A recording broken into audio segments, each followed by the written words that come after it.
आधी रात, शांत पहर, गुप्त सन्नाटा और चांद की हल्की बिलखती रोशनी के बीच रामविलास खेतों का लगभग काम खत्म करके घर लौट रहा था। रास्ता कच्चे सड़क से होता हुआ जंगल के किनारों से होकर था। गांव वाले अक्सर देर शाम गांव के अंदर और गांव से बाहर आने जाने में बहुत डरते थे। उसका सबसे बड़ा कारण वो जंगल था। वही जंगल जिसमें ना जाने कितनी खुदकुशी करने वाले लोगों की आत्माएं कैद हैं। अब भला कितना सच और कितना झूठ, ये जानते हैं इस कहानी में। आज पूर्णिमा की रात थी। रामविलास वहां से निकला तब रात के करीब 11:15 बज रहे थे। थका हारा पूरे दिन काम करने के बाद अब उसे बड़ी जल्दी घर जाना था और उसने अपनी साइकिल उठाई और निकल पड़ा अपने गांव की ओर। पूरे रास्ते रात के सन्नाटे में सिर्फ रामविलास की ही साइकिल की आवाज गूंज रही थी। दूर दूर तक इंसान तो क्या, कोई जानवर तक नजर नहीं आ रहा था। रामविलास कुछ ही देर में पहुंच गया उस जंगल में जिसमें ना जाने कई गांव वालों ने खुदकुशी की हुई थी। ऐसे में आप सोच ही सकते हैं क्या माहौल होगा उस जगह का। कितना लंबा रास्ता है, मेरी तो जान ही निकल गई आते आते। अब बस जल्दी से ये जंगल निकल जाए, फिर आराम से घर पहुंचकर सुकून की नींद सोऊंगा। वैसे भी कल सुबह सवेरे उठकर दोबारा फसलों की बिक्री करना है। यही कहता हुआ रामविलास जंगल के अंदर दाखिल हो गया। साइकिल की गति तेज करता हुआ रामविलास टॉर्च के सहारे पेड़ों को क्रॉस करता है कि तभी साइकिल का चक्का एकदम जाम हो जाता है और रामविलास सीधा मुंह के बल जा गिरता है। हाय मैया, ये क्या हुआ? अरे इस साइकिल को भी अभी खराब होना था।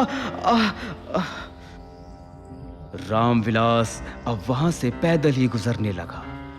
खैर, इसके अलावा उसके पास कोई दूसरा चारा भी नहीं था। तभी बढ़ते कदम के साथ कुत्तों के रोने की तेज आवाज उसे सुनाई पड़ती है। पूरे जंगल का माहौल एकदम डरावना लग रहा था। तभी अचानक रामविलास की नजर पेड़ के ऊपर पड़ी तो उसकी रूह कांप उठी।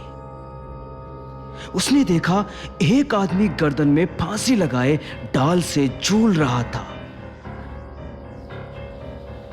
वो इससे ज्यादा कुछ बोल पाता या सोच पाता, उसी पल में वो लटकती लाश गायब हो गई। रामविलास बहुत ज्यादा परेशान था। वो जंगल के लगभग आधे रास्ते पर पहुंच चुका था।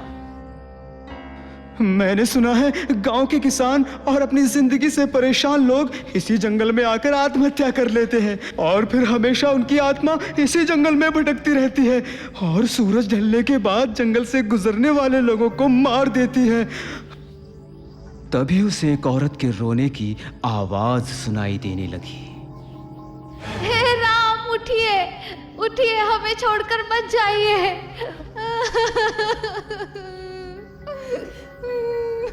यही आवाज लगातार रामविलास के कानों पर पड़ रही थी। यह बिल्कुल वही आवाज थी जब कोई आत्महत्या कर लेता है और तब उसके परिवार वाले उसकी लाश को देखकर बिलखने लगते हैं। तभी रामविलास के ठीक पीछे से एक डरावने लफ्ज में एक आवाज गूंजने लगती है। रामविलास, हमको भूल गया रामविलास, हम तुम्हारे दोस्त, याद है ना उस रात क्या हुआ था? ये आवाज सुनकर रामविलास का पसीना छूटने लगा। वो भगवान का नाम लेता हुआ चलता रहा। तभी उसे ऐसा लगा जैसे किसी ने उसके कंधे पर हाथ रखा हो। उसका डर और दहशत में बदल गया। रामविलास हल्का मुड़ा तो उसे ऐसा लगा जैसे उसके पीठ पीछे कोई 6 फुट का आदमी खड़ा उसके कंधे को दबा रहा था। उसे दर्द होने लगा और किसी तरह उस हाथ को उसने अपने कंधे से हटाया। रामविलास ने अपने फोन में समय देखा तो रात के 1 बजने में 5 मिनट का समय बचा था। दहशत का सबसे तगड़ा पहर यही होता है और अब तो वो बिल्कुल किसी नदी के बीच धार में फंस चुका था। तभी उसे लगा जैसे ठीक उसके पीछे पीछे कोई चल रहा है। पीछे से उसे फिर एक आवाज सुनाई दी। उस रात फसलों में आग लगाते मैंने देख लिया था रामविलास। कहाँ भाग रहे हो? रुक जाओ रामविलास, रुक जाओ। पीछे से आती ये आवाजें बार बार रामविलास के डर को बढ़ा रही थी। लेकिन अभी तो कहानी की बस शुरुआत थी। वो आगे बढ़ता रहा। तभी उसे खुद से कुछ दूर आगे एक आदमी खड़ा दिखा, जिसके गले में फांसी का फंदा था और आंखों के नीचे बड़े बड़े काले घेरे थे। वो उस आदमी को देखते ही रुक गया। बिरजू, बिरजू, तू पिछले साल खुदकुशी कर बैठा था ना? तू अभी जिंदा है तू अभी? रामविलास ने इतना बोला ही था कि तभी सामने खड़ा शख्स गोली की रफ्तार में ना जाने कैसी बहती हवा में एकदम गायब सा हो गया। उसकी बड़ी बड़ी आंखें और एक भयानक मुस्कान रामविलास को अब भी डराए जा रही थी। क्या वो बिरजू था? नहीं, शायद मैंने कोई सपना देख लिया। थकान के कारण सठिया गया हूं। मरे हुए कभी लौटते थोड़ी हैं। इतना कहते हुए रामविलास आगे बढ़ा। वो 4 कदम चला ही था कि एक खतरनाक आवाज में किसी ने पीछे से बोला, मरे हुए भी लौटते हैं जब उन्हें बदला लेना होता है।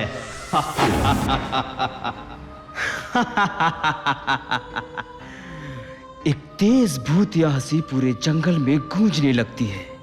रामविलास खौफ से पूरी तरह जम गया। तभी सन से एक तेज हवा का झोंका बिल्कुल उसके करीब से गुजर गया और इसके तुरंत बाद उसे उन जंगल के पेड़ों पर कोई भागता दिखा। रात के इस घने कोहरे वाले माहौल में वो अकेला शख्स सिर्फ भगवान को याद कर सकता था, तो वहां से आगे चलता गया। रात की गुप्त खामोशी जंगल के माहौल को और डरावना बना रही थी। तभी बिजली कड़कने लगी। लगता है बारिश तेज होने वाली है, जल्दी निकलना होगा। ये कहकर रामविलास तेजी से भागने लगा। वो भाग ही रहा था कि तभी कड़कड़ाती बिजली की रोशनी में उसे सामने बिरजू दिखा। इस बार बिरजू की वो खौफनाक शक्ल देखकर रामविलास लड़खड़ा गया और जमीन पर गिर गया। रामविलास पता नहीं क्यों जमीन से उठ ही नहीं पा रहा था।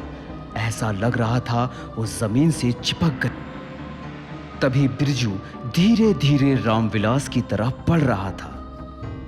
बिरजू की आंखें पूरी सफेद थीं और गले पर गहरे चोट के निशान थे, जिसे ये साफ पता चल रहा था कि बिरजू की मौत फांसी पे लटकने के कारण हुई है। मैं तेरा दोस्त हूँ बिरजू। अरे यार, जाने देना बिरजू, मैं तेरा दोस्त हूँ। रामविलास की इन बातों को सुनकर बिरजू का प्रेत जोरों से हंसने लगा और बोला, मुझे मेरे परिवार से अलग कर दिया, दुनिया से अलग कर दिया, और अब मुझे कह रहा है कि मैं तुझे छोड़ दूं, जाने दूं। ऐसे कैसे? इतना कहते ही बिरजू के प्रेत ने रामविलास को हवा में उछालते हुए सीधा पीपल के पेड़ से उल्टा टांग दिया और बोला, देख रामविलास, इस पेड़ को देख। तेरे कारण ही उस रात मैंने इस पेड़ से फांसी लगाकर तड़प तड़प कर खुद की जान ले ली थी। जरा याद कर वो रात, इसी पूर्णिमा की रात, जलन और लालच के चलते तूने मेरे साथ कितना बड़ा धोखा किया था, याद कर। रामविलास कुछ याद करने लगा। तभी उसे ठीक 1 साल पहले पूर्णिमा वाली रात को घटे घटना का जिक्र याद आया। आज से ठीक 1 साल पहले कटनी का माहौल खेतों में जोरों शोरों से छाया था। सबके खेत गांव से दूर होते थे, तो ऐसे में कुछ 2-4 लोग रात को जागकर खेतों की रखवाली करते थे। रामविलास सब पर नजर रखे हुआ था। कुछ लोगों को दारू पिलाकर रामविलास ने सोचा कि बिरजू जो उसका सबसे बड़ा दुश्मन है उसको खत्म कर दूंगा। रामविलास और बिरजू में सांप नेवले वाली दुश्मनी थी। जलन और लालच के प्रतिशोध में जलता रामविलास ने धोखे से बिरजू के फसलों और हरे भरे खेतों को जलाकर राख कर दिया। अगली सुबह गांव वालों को लगा शायद खेत जलने से सब तबाह हो गया, लेकिन यह सब तो एक सोची समझी साजिश थी जिसे रामविलास ने अंजाम दिया था। बिरजू की सारी मेहनत और उसके परिवार का पेट भरने का एकमात्र साधन उससे छीन लिया। अगले दिन बिरजू ने उसी जंगल के एक पेड़ से लटक कर खुद की जान ले ली और तड़प तड़प के इस दुनिया को अलविदा कहा। जब उसकी लाश को गांव लाया गया तो उसके परिवार में मातम का माहौल पसरा था। पता नहीं क्यों, पर उस वक्त रामविलास को भी अपने सच से घुटन होने लगी और उसने बिरजू के मरे शरीर के कान में यह कह दिया कि उसने ही बिरजू के खेत को जलाकर राख कर दिया था। वो अपना बोझ हल्का करना चाहता था। रामविलास ने अपने अंदर उबलते सच को बता तो दिया, लेकिन बिरजू ने मौत के बाद भी शायद उस सच को सुन लिया और बस उसकी आत्मा परलोक से एक बार फिर मृत्युलोक आई, सिर्फ और सिर्फ रामविलास को उसके किए की सजा देने। रामविलास को यह सब याद आ रहा था। तभी उसकी गर्दन कसने लगी, उसकी सांसें बंद होने लगी। वो चीखना चाह रहा था, लेकिन उसकी जबान से आवाज तक नहीं निकल पा रही थी। कोई मोटी सी रस्सी उसके गले को कस रही थी। साफ शब्दों में उसे फांसी दी जा रही थी। अब वो बिल्कुल फांसी के फंदे पर झूलने लगा और बिरजू वहीं पेड़ के नीचे एक प्रेत की खौफनाक हंसी दिए जा रहा था, जो माहौल को और डरावना बना रही थी। रामविलास ने वहीं तड़प तड़प कर अपनी जान दे दी और उसके बाद अगले दिन गांव वालों ने जो देखा, सब ने रामविलास के मरे शरीर का खौफनाक चेहरा देखा। उसकी आंखें नहीं थी, जबान बाहर लटकी हुई थी, फंदा उसके गले में बहुत बार लपेटा था, लेकिन अब वो बार बार हिल रहा था। गांव के लोग और उसके परिवार के लोगों को रामविलास की खुदकुशी का जरा भी विश्वास नहीं हो रहा था। खैर, अब कर्म का पाप तो इंसान इसी लोक में भोग कर जाता है, इसलिए किया हुआ वापस जरूर लौटता है। अगर किसी के साथ धोखा किया तो उसका बदला मरने के बाद और घातक होगा।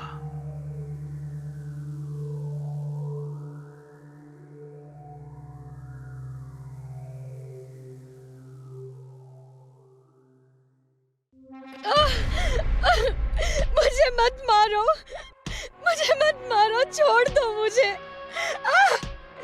कम से कम मेरा नहीं, मेरे बच्चे का तो ख्याल करो। मुझे मत मारो, मुझे छोड़ दो। हमारी बहू बेटियों पर काला जादू करती है, हमारे गांव पर अपनी बुरी नजर रखती है। आज तो तेरा खेल खत्म है चुड़ैल। अब्दुल और उसका दोस्त साजिद एक गर्भवती महिला को घसीटते हुए जंगल की तरफ ले जा रहे थे। वो एक गर्भवती औरत थी और उसका बच्चा 8 महीने का हो चुका था। उस औरत ने लगातार गुहार लगाई, लेकिन फिर भी उनमें से किसी को भी उस पर दया नहीं आई और उन लोगों ने उस औरत को वहीं जंगल में जिंदा दफन कर दिया। अरे अब्दुल मियां, इस औरत की कहानी तो खत्म हो गई, लेकिन इस औरत के पेट में बच्चा भी था। कहते हैं कभी भी गर्भवती औरत को तकलीफ नहीं देनी चाहिए, वरना इसका अंजाम बहुत भयानक होता है। अरे अंजाम तो भयानक तब होता अगर हम इस प्रेग्नेंट चुड़ैल को सही समय पर पकड़कर ना दफनाते, वरना ना जाने ये चुड़ैल हमारे गांव में और क्या क्या कलेश करवाती। उस रात वो सभी अपने घर चले गए। इस घटना को अब 1 साल बीत चुका था। आज अब्दुल एक बारात से अपने घर लौट रहा था। गांव से बाहर निकलने और गांव में दाखिल होने का बस एकमात्र रास्ता था और वो है जंगल का रास्ता। वो जंगल ही एकमात्र ऐसा केंद्र था जो गांव को बाहरी रास्तों से जोड़ता था। रात के करीब 2 बज रहे थे। अब्दुल अपनी साइकिल पर सवार मस्त मौला अंदाज में गांव की तरफ आ रहा था कि तभी वो जंगल में पहुंचता है और कुछ देर तक अपने सामने उस जंगल के गुफ्त सन्नाटे और पसरे कोहरे को गौर से देखता है और अपने मन में बड़बड़ाता है, हे ऊपर वाले, उत्साह में मैं तो ये भूल ही गया कि गांव जाने के लिए जंगल से होकर गुजरना होगा। यहाँ तो दूर दूर तक कोई दिखाई भी नहीं दे रहा और कोई दिखेगा भी कैसे, क्योंकि रात के 2 बज रहे हैं। खैर, जब 10 किलोमीटर का सफर तय कर ही लिया है तो ये 2 किलोमीटर का जंगल पार करने में क्या दिक्कत है। ऊपर वाले का नाम लेते हुए आगे बढ़ता हूं। खुद से बस यही बोलता हुआ अब्दुल आगे बढ़ जाता है। करीब 5-7 मिनट तक साइकिल चलाने के बाद जब अब्दुल जंगल के बीच में पहुंचता है तब अचानक से उसे ऐसा लगने लगता है कि कोई पीछे से लगातार उसकी साइकिल को पकड़ रहा है।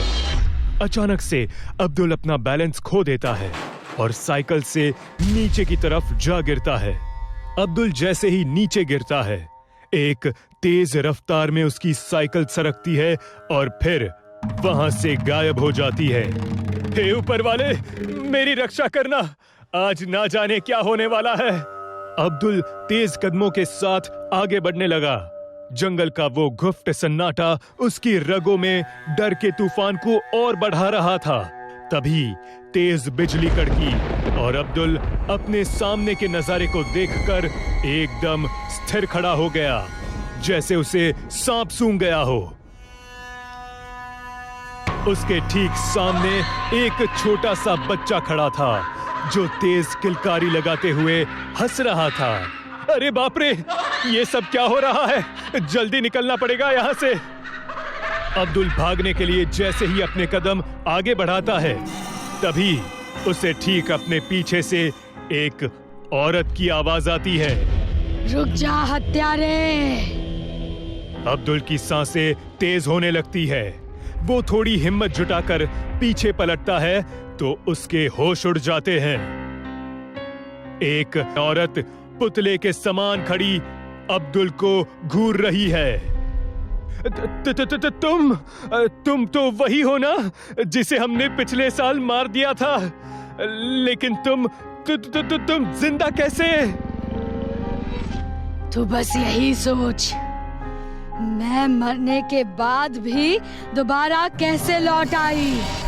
आत्मा को मुक्ति तभी मिलती है जब तक वो खुद के लोभ को पूरा नहीं कर लेती। मैं पिछले 1 साल से इसी जंगल में तेरा इंतजार कर रही थी और आज रात वो घड़ी आ चुकी है जब मेरा मकसद और तेरे पाप का प्रायश्चित दोनों एक साथ पूरा होगा। देखो, मुझे मत मारो, मुझे छोड़ दो। जो हुआ उसके लिए मुझे माफ कर दो। माफ कर दूं? और वो भी तुझे? अगर एक बार ये सब मेरे साथ हुआ होता तो शायद मैं तुझे माफ कर देती, लेकिन मेरे मासूम बच्चे का क्या कसूर था जिसके जन्म से पहले ही तूने उसे मार दिया। देखो, जो कुछ हुआ वो अनजाने में हुआ, मुझे माफ कर दो और जाने दो। अच्छा, तो ये सब अनजाने में हुआ? क्या तूने मुझे माँ भी अनजाने में बनाया? और आखिर में गांव वालों को तेरे इस नाजायज औलाद का पता ना चल सके इसलिए तूने धोखे से हमें मार दिया। क्यों, कुछ याद आया? तूने शादीशुदा होते हुए भी मेरे साथ चक्कर चलाया, मुझे अपने जाल में फंसाया और मुझको प्रेग्नेंट करके आखिर में मार दिया। ताकि तेरा ये घटिया रूप गांव वालों के सामने ना आ सके। और तूने ये बहाना दिया कि मैं गांव वालों पर काला जादू करती थी। अब तू मरने के लिए तैयार हो जा, ठीक उसी तरह जिस तरह तूने मुझे मारा था। ये दास्तां सुनने के बाद अब्दुल डरकर तेजी से वहां से भागने लगा, लेकिन तभी अचानक अब्दुल सामने एक गहरे दलदल में फंस जाता है और धीरे धीरे अंदर की तरफ धंसने लगता है। अब्दुल बाहर निकलने के लिए बहुत हाथ पैर मारता है, लेकिन वो अंदर धंसता चला जाता है। मुझे मत मारो, मुझसे जो हुआ उसके लिए मुझे माफ कर दो। आइंदा ऐसी गलती कभी नहीं करूंगा। ठीक है, जब तेरा पुनर्जन्म होगा, यानी अगले जन्म में, इस चीज का ख्याल रखना। इस जन्म में तो मैं तुझे नहीं छोड़ूंगी। इतना कहते ही अब्दुल दलदल के एकदम अंदर धंस जाता है और तभी उसके आसपास खून बहने लगता है। एक छोटा बच्चा उसी दलदल के अंदर से उसके जिस्म को नोच रहा था। अब्दुल चीखता है, चिल्लाता है और चिल्लाहट के साथ अब्दुल उसी दलदल में हमेशा हमेशा के लिए समा जाता है।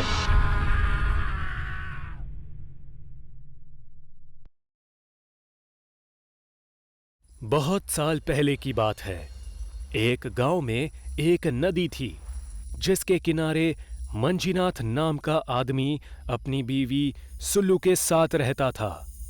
वो दोनों बहुत ही गरीब थे, इसलिए दूसरों के खेत में जाकर काम करके पैसे कमाते थे।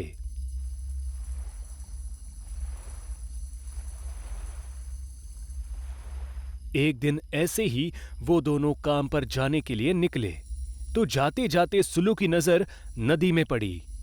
नदी के किनारे एक छोटा सा पेड़ था और उसके डाली में कुछ फंसा हुआ था। सुनो जी, वो नदी में क्या बहता हुआ आया है? डाली में अटक गया है शायद। वो उस चीज के पास जाने लगे। जैसे जैसे वो पास जा रहे थे, उन्हें एक बदबू आने लगी थी। अरे ये बदबू कहां से आ रही है? शायद उसी चीज से आ रही है। लोग भी ना कुछ भी फेंक देते हैं नदी में। दोनों उस चीज के पास चले गए। उस चीज से बहुत बदबू आ रही थी। मंजीनाथ ने उस चीज को बाहर निकाला तो वो दोनों उसे देखकर डर गए, क्योंकि वो और कुछ नहीं, एक सड़ी हुई लाश थी जो नदी में बहती हुई यहां तक आ गई थी। अब हम क्या करें? ये तो लाश है। भगवान, हमें जल्दी से पुलिस को बुलाना चाहिए। थोड़ी ही देर में वहां एक पुलिस इंस्पेक्टर आ गया। उन दोनों ने इंस्पेक्टर को वो लाश दिखाई। इस लाश के बारे में तुमने किसी को बताया तो नहीं? नहीं साहब, किसी को नहीं बताया। बताना भी मत। अब मेरी बात ध्यान से सुनो। इस नदी से अब रोज लाशें बहती हुई आएंगी। तुम्हें एक काम करना होगा। सुबह से जितनी भी लाशें बहती हुई आएंगी, तुम उन्हें बाहर निकालोगे और शाम को मुझे सौंप दोगे। इंस्पेक्टर की बातें सुनकर मंजीनाथ और सुल्लू डर गए। पर साहब, रोज लाशें क्यों आएंगी? वो तुम मत सोचो, बस जितना कहा जाए उतना ही करो, क्योंकि इस काम के तुम्हें पैसे भी मिलेंगे। बोलो, करोगे? पैसों की बात सुनकर मंजीनाथ और सुल्लू सोच में पड़ गए, पर आखिरकार उन्होंने ये काम करने का तय किया। उस दिन से नदी में बहुत सी लाशें बहती हुई आती थी और फिर मंजीनाथ और सुल्लू मिलकर उन्हें बाहर निकालते और इंस्पेक्टर को दे देते। इंस्पेक्टर भी उन्हें दिन के पैसे देकर उन लाशों को ले जाता। नदी में आने वाली लाशें बेहद बदबूदार रहती थी। एक बार मंजीनाथ और सुल्लू एक लाश को नदी से बाहर निकाल रहे थे। तभी उसकी बदबू से सुल्लू को चक्कर आने लगे और वो नीचे गिर गई। मंजीनाथ उसे उठाकर घर में ले गया। तुम यहीं आराम करो, बाकी की लाशें मैं निकालता हूं। सुल्लू को सुलाकर वो बाकी की लाशें निकालने के लिए नदी के पास चला गया। मंजीनाथ जब घर आया तो सुल्लू अब भी सो रही थी। उसने सुल्लू को जगाया। चलो डॉक्टर के पास चलते हैं, तुम्हारी तबीयत बहुत बिगड़ गई है। नहीं, आप यहीं रुकिए, मैं अकेली चली जाऊंगी। अगर और लाशें आई तो कोई तो यहाँ होना चाहिए ना। मैं जाती हूँ। हमारे गांव में डॉक्टर नहीं है, तुम्हें पुल पार करके दूसरे गांव जाना होगा, रास्ता लंबा है। कुछ नहीं होता, मैं चली जाऊंगी। अगले दिन सुल्लू डॉक्टर के पास चली गई और मंजीनाथ नदी पर लाशें इकट्ठा करने लगा। कुछ देर बाद वहां इंस्पेक्टर आ गया। साहब, आज बहुत जल्दी आ गए। हाँ, बस ऐसे ही। कितनी लाशें निकाली? सुबह से 3 निकाली है। अच्छा अच्छा, ठीक है। इतने में इंस्पेक्टर का ध्यान नदी में गया। उसे एक लाश आती हुई दिखी। अरे वो देखो, और एक लाश। जाओ जाओ निकालो। मंजीनाथ नदी में गया और उस लाश को घसीटता हुआ बाहर ले आया। उसने उस लाश को पुलिस वाले के सामने रख दिया। लाश से बहुत बदबू आ रही थी। इंस्पेक्टर ने पैर से उस लाश को सीधा किया और चेहरा देखने लगा। मंजीनाथ ने उस लाश का चेहरा देखा तो बुरी तरह से डर गया, क्योंकि वो लाश उसकी बीवी सुल्लू की थी। वो वहीं पर रोने लगा। अरे सुल्लू, यहाँ कैसे आ गई? क्या हुआ इसे साहब, क्या हुआ? तुम्हारी बीवी कहाँ गई थी? साहब, उसकी तबीयत खराब हो गई थी, इसीलिए वो डॉक्टर के पास गई थी, पर पता नहीं है यहाँ कैसे पहुंच गई। इंस्पेक्टर मंजीनाथ पर चिल्लाने लगा। तुमने उसे अकेले क्यों भेजा, और वो भी दूसरे गांव? अरे मुझे क्या पता था कि ऐसा हो जाएगा, लेकिन इसे हुआ क्या है? आपको पता है, मुझे बताइए। इंस्पेक्टर अब उस नदी की असलियत बताने लगा। ये सब इस नदी की वजह से हो रहा है। कुछ दिन पहले गांव में नदी पर जो पुल है, उस पर बहुत भीड़ थी। बहुत से लोग आ जा रहे थे, पर अचानक वो पुल हिलने लगा और बीच में से टूटने लगा। लोगों ने भागना शुरू किया। लगभग सभी लोग पुल से उतर गए, पर एक आदमी का पैर पुल में फंस गया और वो पुल पर ही फंसा रहा। लोगों ने उसे बचाने की बहुत कोशिश की, पर उस पुल पर जाने से सब डरते थे। अचानक उस नदी में एक ऊंची लहर उठी और उस आदमी को वो नदी ले गई। आदमी के नदी में गिर जाने के बाद वो पुल फिर से जुड़ गया। वो आदमी नदी में डूब गया और थोड़ी देर बाद उसका सारा खून नदी में बहने लगा। मतलब ये नदी इंसानों को अपने अंदर खींचती है? हाँ, उस पुल से जाने वाले हर इंसान को ये खींच लेती है। और तुम्हें जो पहली लाश मिली थी, वो उसी आदमी की थी। ये कैसे हो सकता है? उस आदमी के शरीर पर तो कोई चोट के निशान नहीं थे। हाँ तो, पर आपने कहा कि उसका सारा खून नदी में बहने लगा था, जबकि उसका शरीर बिल्कुल ठीक था, बस सड़ चुका था। ये नदी का एक और भयानक सच है। मतलब? अभी दिखाता हूँ। इंस्पेक्टर ने अपने पास रखा हुआ चाकू निकाला और मरी हुई सुल्लू के शरीर में घुसा दिया। अरे ये आपने क्या किया? जैसे ही इंस्पेक्टर ने चाकू घुसाया, सुल्लू के शरीर से खून की बजाय नदी का पानी बहने लगा।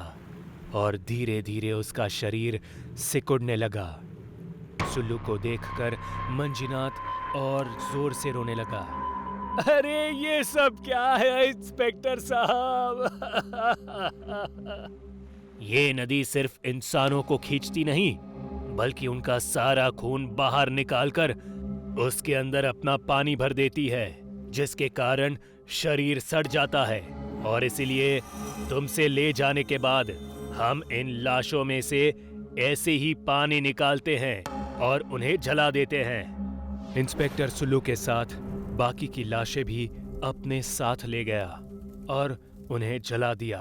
मंजीनाथ इंस्पेक्टर के कहने पर चुपचाप वो काम करता रहा। जोसेफ अपने कमरे में सो रहा था। अचानक उसे ऐसा लगा जैसे कोई धीमी आवाज में उसे पुकार रहा हो, जोसेफ, जोसेफ, जोसेफ। जोसेफ डरकर उठ गया। उसने देखा तो रात के 12 बजे थे। उसने मोबाइल लिया और अपनी गर्लफ्रेंड सोफिया को मैसेज किया और उसे कल मिलने के लिए बुलाया। वैलेंटाइन डे, ये डे हर कपल के लिए एक खास दिन होता है और इसी खास दिन को और स्पेशल बनाने के लिए जोसेफ सोफिया को डेट पर लेके जाना चाहता था। वो सोफिया का काफी देर से वेट कर रहा था, लेकिन सोफिया को वहां आने में थोड़ी देर हो गई। कितनी देर कर दी यार, मैं कब से तुम्हारा वेट कर रहा हूँ, आज भी तुम लेट हो गई, क्या बोलूं। ओह, आई एम सॉरी जोसेफ, मैं घर से टाइम पर निकली थी, लेकिन बीच में ट्रैफिक में फंस गई थी, इसीलिए लेट हो गई। अच्छा ठीक है, no problem no problem. Anyway, तुम अपने मॉम से मिलने गई थी ना, कैसी हैं वो, सब ठीक तो है ना? हाँ, वो ठीक है और बहुत जल्द मैं तुम्हें भी उनसे मिलवाऊंगी। आहा, ये हुई ना बात, मैं तो इसी दिन का इंतजार कर रहा हूँ।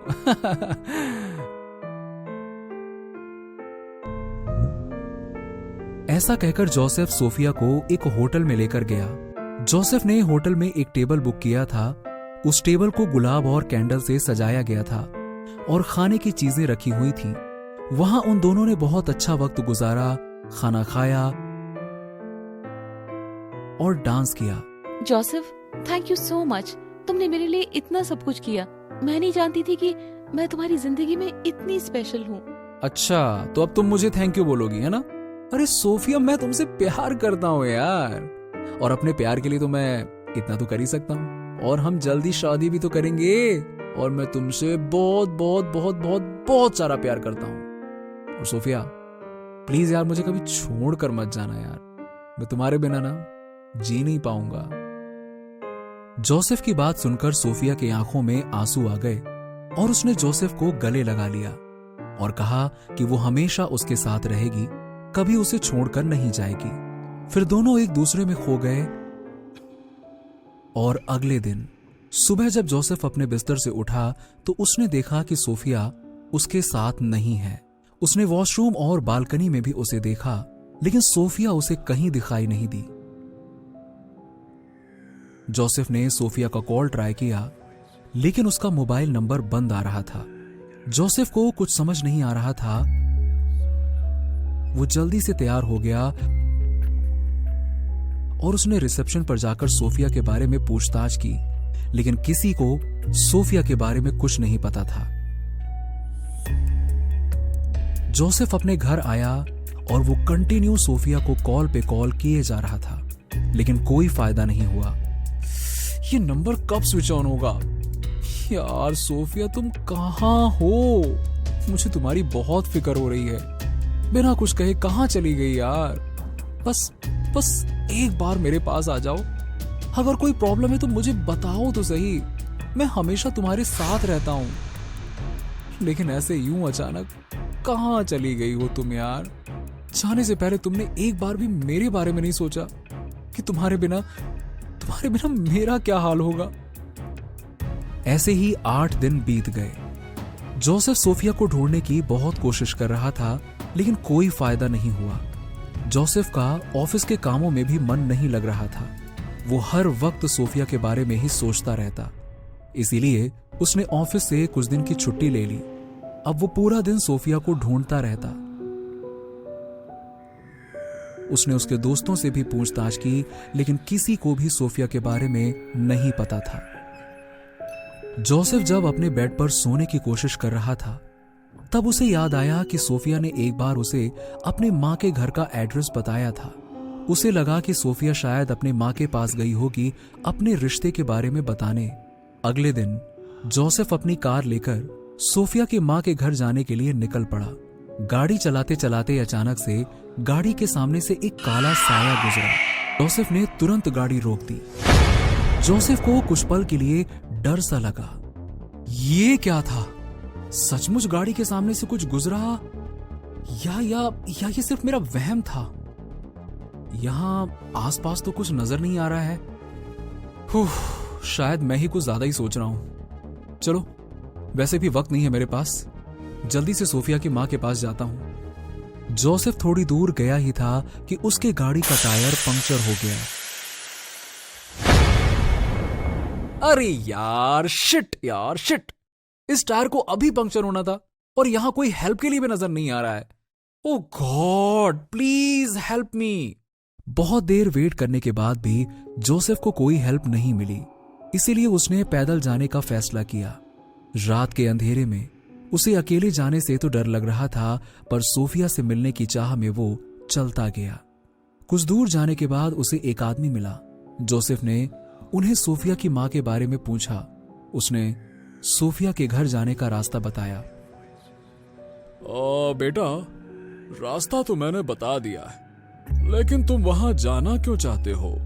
अरे अंकल, मैं तो सोफिया से मिलने जा रहा हूँ। पिछले 8 दिन से मैं उसे कांटेक्ट करने की कोशिश कर रहा हूँ, पर पता नहीं क्या हो गया, उसका नंबर बंद आ रहा है। ऐसा कहकर जोसेफ वहां से आगे चला गया, लेकिन वो आदमी जोसेफ को हैरत भरी नजरों से देखता रहा।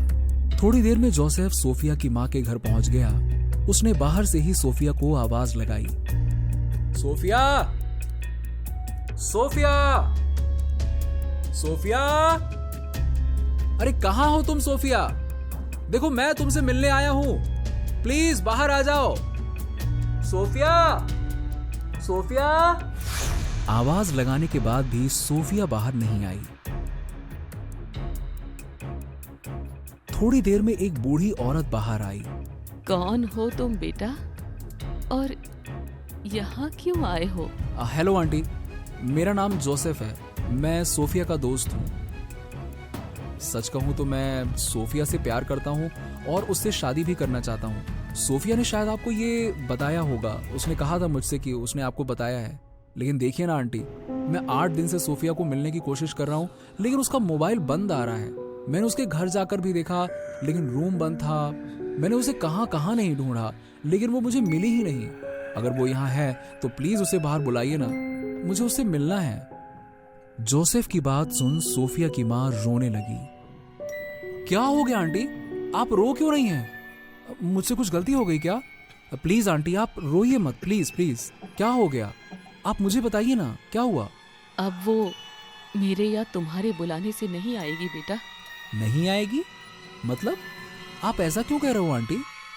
8 दिन पहले सोफिया की एक्सीडेंट में डेथ हो गई थी। ये सुनकर जोसेफ शॉक्ड हो गया। उसे कुछ समझ नहीं आ रहा था। ये आप क्या कह रहे हो आंटी? ऐसा नहीं हो सकता। अरे अभी 8 दिन पहले वैलेंटाइन डे के दिन तो मुझसे मिली थी वो। हम पूरा दिन साथ में थे, तो फिर ये सब कैसे हो सकता है? आप कुछ भी बोल रहे हो, वो भी अपनी बेटी के बारे में। ये तुम क्या कह रहे हो बेटा? ऐसा कैसे हो सकता है? सोफिया वापस शहर आने के लिए निकल गई थी, लेकिन वो शहर पहुंची ही नहीं, तो तुम उसे कैसे मिल सकते हो? उसका तो बीच रोड में ही एक्सीडेंट हो गया था और उसकी डेथ हो गई थी। ये सुनकर जोसेफ और भी हैरान हो गया। उसे कुछ समझ नहीं आ रहा था। अगर सोफिया की पहले से ही डेथ हो गई थी, तो वैलेंटाइन डे के पूरे दिन वो उसके साथ कैसे थी? कई सवालों ने जोसेफ के मन को घेर रखा था। वो जल्दी से शहर गया। उसने जाते ही उस होटल के सीसीटीवी कैमरे को चेक किया, जहां उसने सोफिया के लिए पूरा सरप्राइज प्लान किया था। और जब उसने देखा तो उसे अपनी आंखों पर विश्वास नहीं हो रहा था।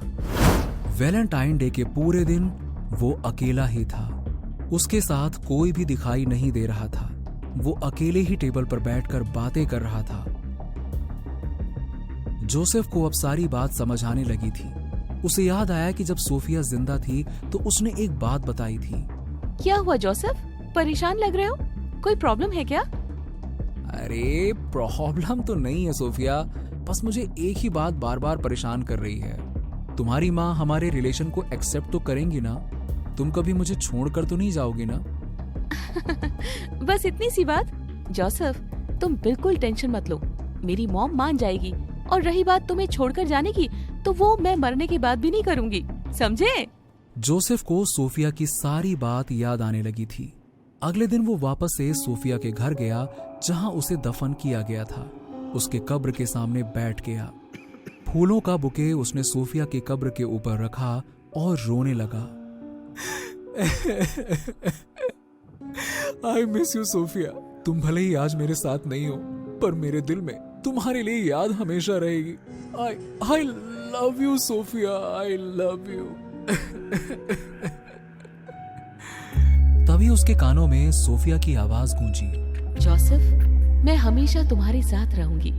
हमारी दुनिया भले ही बदल गई हो, लेकिन उस दुनिया में भी मैं तुम्हारा इंतजार करूंगी। आई लव यू जोसेफ। और जोसेफ के ऊपर गुलाब की कलियां गिरने लगी। क्यों आई है यहाँ पर? मैंने कल भी तुझे कहा था ना कि आज के बाद कभी भी मेरे पास मत आना। तुझे समझा चुका हूँ मैं। मत जा उसके पीछे, बहुत पछताएगी, बर्बाद कर देगा वो तुझे। आप मेरी चिंता मत कीजिए बाबा, बस मुझे उसकी सिद्धि का मार्ग बता दीजिए। एक बार वो मुझसे प्रसन्न हो गया तो मेरी जिंदगी बन जाएगी। जो सपने मैंने अपने लिए इतने सालों से देखे हैं वो सब पूरे हो जाएंगे। ठीक है, अगर तेरी यही जिद है तो फिर यही सही, लेकिन अगर इसके बाद तेरे साथ कुछ भी ऊंच नीच हुई तो मैं तेरी कोई मदद नहीं कर पाऊंगा, क्योंकि तू उसे अपनी इच्छा से बुला रही है। रागिनी के मन में ना जाने ऐसी कौन सी चीज ने घर कर लिया था जिसे पाने के लिए वो किसी भी हद तक जाने को तैयार थी। उसने पूरी 40 रातों तक तांत्रिक बाबा के पास शमशान घाट में बैठकर एक साधना की, जो कोई आम साधना नहीं बल्कि खबिस की साधना थी। खबिस जिसे अगर कोई खुश कर दे तो उसके वारे न्यारे हो जाते हैं, लेकिन इस दुनिया में हर चीज पाने के लिए उसकी एक कीमत चुकानी पड़ती है। तो वहीं रागिनी ने भी उसकी एक कीमत चुकाई। उसकी 40 रातों से चल रही वो साधना आज पूरी हो चुकी थी। शमशान घाट से खुद पर काला कपड़ा लपेटे वो रात के लगभग 1:30 बजे अपने घर पहुंची। हाथ मुंह धोकर वो अपने बिस्तर पर लेटने ही वाली थी कि तभी उसके घर के लैंडलाइन फोन पर एक कॉल आया। हॉल में जाकर उसने फोन उठाया कि तभी उसकी माँ भी फोन की आवाज से उठकर बाहर हॉल में आ गई, लेकिन सामने से आने वाली उस आवाज को सुनकर उसके हाथ से फोन छूटकर नीचे गिर गया। उसके हाथ बुरी तरह से कांप रहे थे। वो बेहोश होकर जमीन पर गिरने ही वाली थी कि तभी उसकी माँ ने उसे सहारा देते हुए वहां सोफे पर बिठाया। रागिनी का पूरा चेहरा पसीने से भीग चुका था, जैसे मानो अभी किसी ने उसे फोन पर कोई बहुत बुरी खबर सुनाई हो। रागिनी, क्या हुआ बेटा? किसका फोन था? कुछ तो बोल बेटा, मुझे बहुत चिंता हो रही है। इसके पहले कि रागिनी कुछ बोल पाती, उसकी आंखों में आंसू आ गए और वो अपने हाथों से अपने चेहरे को ढककर जोर जोर से रोने लगी। रागिनी बेटा, बोल क्या हुआ? तू इस तरह से रो क्यों रही है? देख, मुझे बहुत डर लग रहा है। बोल ना बेटा, क्या हुआ? दीदी। क्या? दीदी नहीं रही माँ? क्या? अपनी बेटी की मौत की खबर सुनकर सावित्री का तो मानो कलेजा ही फट गया। उसे अपनी बेटी की मौत का इतना गहरा सदमा लगा कि वो उसी समय बेहोश होकर वहीं गिर पड़ी। बहुत रात हो चुकी थी, इसीलिए रागिनी सुबह सूर्योदय होने से पहले ही अपनी माँ के साथ अपनी बहन के ससुराल पहुंच गई। सावित्री ने अपनी आंखों के सामने अपनी बेटी की चिता को जलते हुए देखा। किसी भी माता पिता के लिए इससे दर्दनाक शायद और कुछ भी नहीं हो सकता। जो अभी सिर्फ 3 साल की थी, वो नन्ही सी जान तो ये समझ भी नहीं पा रही थी कि उसकी माँ अब कभी उसके पास वापस लौट कर नहीं आएगी। वो तो बस अपनी माँ को ढूंढने की आस में बार बार उसे पुकार रही थी। उसकी आंखों में अपनी माँ के मिलने का इंतजार देखकर सभी की आंखों में आंसू आ गए।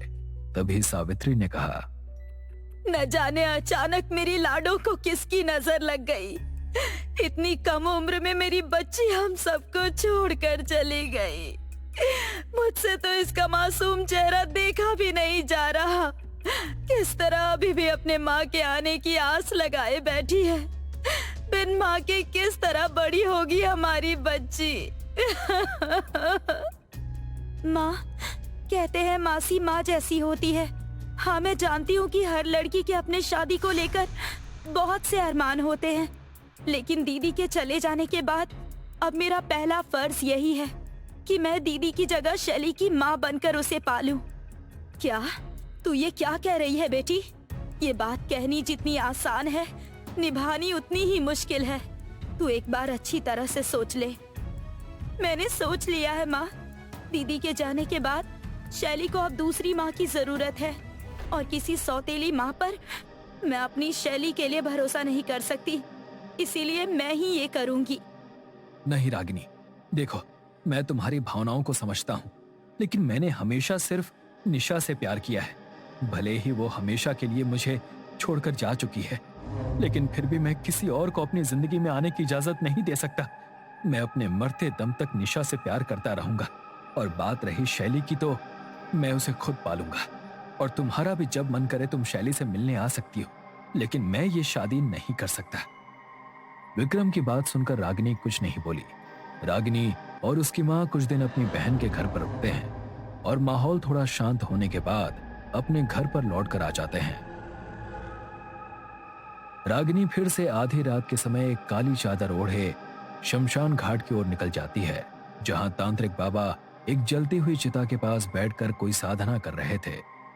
आपने तो कहा था कि वो अब प्रसन्न हो चुका है और तेरा हर काम वो अब जरूर करेगा, लेकिन उसने तो मुझसे शादी करने से साफ इनकार कर दिया। उसके लिए मैंने अपनी बहन की भी बलि दे दी, और उसके बाद वो मुझसे शादी करने से मुकर गया। क्यों नहीं की उसने मेरी ये ख्वाहिश पूरी? रागिनी की ये बात सुनकर तांत्रिक बाबा जोर जोर से हंसने लगे। उन्होंने हंसते हुए रागिनी की तरफ देखते हुए कहा, मैंने कहा था कि उसके पीछे मत जा, लेकिन तूने मेरी बात नहीं मानी। अब वो तुझे नहीं छोड़ेगा। अब से तेरी उल्टी गिनती शुरू। उसने तेरी बहन को मारकर तेरी एक ख्वाहिश को पूरा किया। अब वो तेरे जरिए अपनी अनगिनत ख्वाहिशों को पूरा करेगा। अपनी जिंदगी की भीख मांगेगी तू उसके सामने, लेकिन वो तुझे मौत भी नहीं देगा। ये सब क्या कह रहे हैं आप? मुझे तो लगता है कि आपका दिमागी संतुलन ठीक ही नहीं है, इसीलिए कुछ भी बोल रहे हैं। आपने ही मेरी साधना में कोई कमी छुड़वाई, इसीलिए ये सब हो रहा है, वरना ऐसा नहीं होता। मैं किसी और के पास जाऊंगी और साधना करूंगी। मैं शैली को भी अपने रास्ते से हटा दूंगी। वो जरूर मेरा होगा।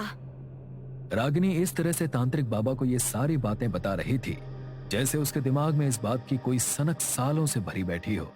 अपनी बहन के पति को पाने के लिए उसने खबिस को उसकी बलि लेने के लिए कहा, लेकिन खबिस हर चीज की कीमत जरूर लेता है। शायद ये बात रागिनी अभी तक समझ नहीं पाई थी। वो बहुत ही गुस्से में रोती हुई अपने घर आई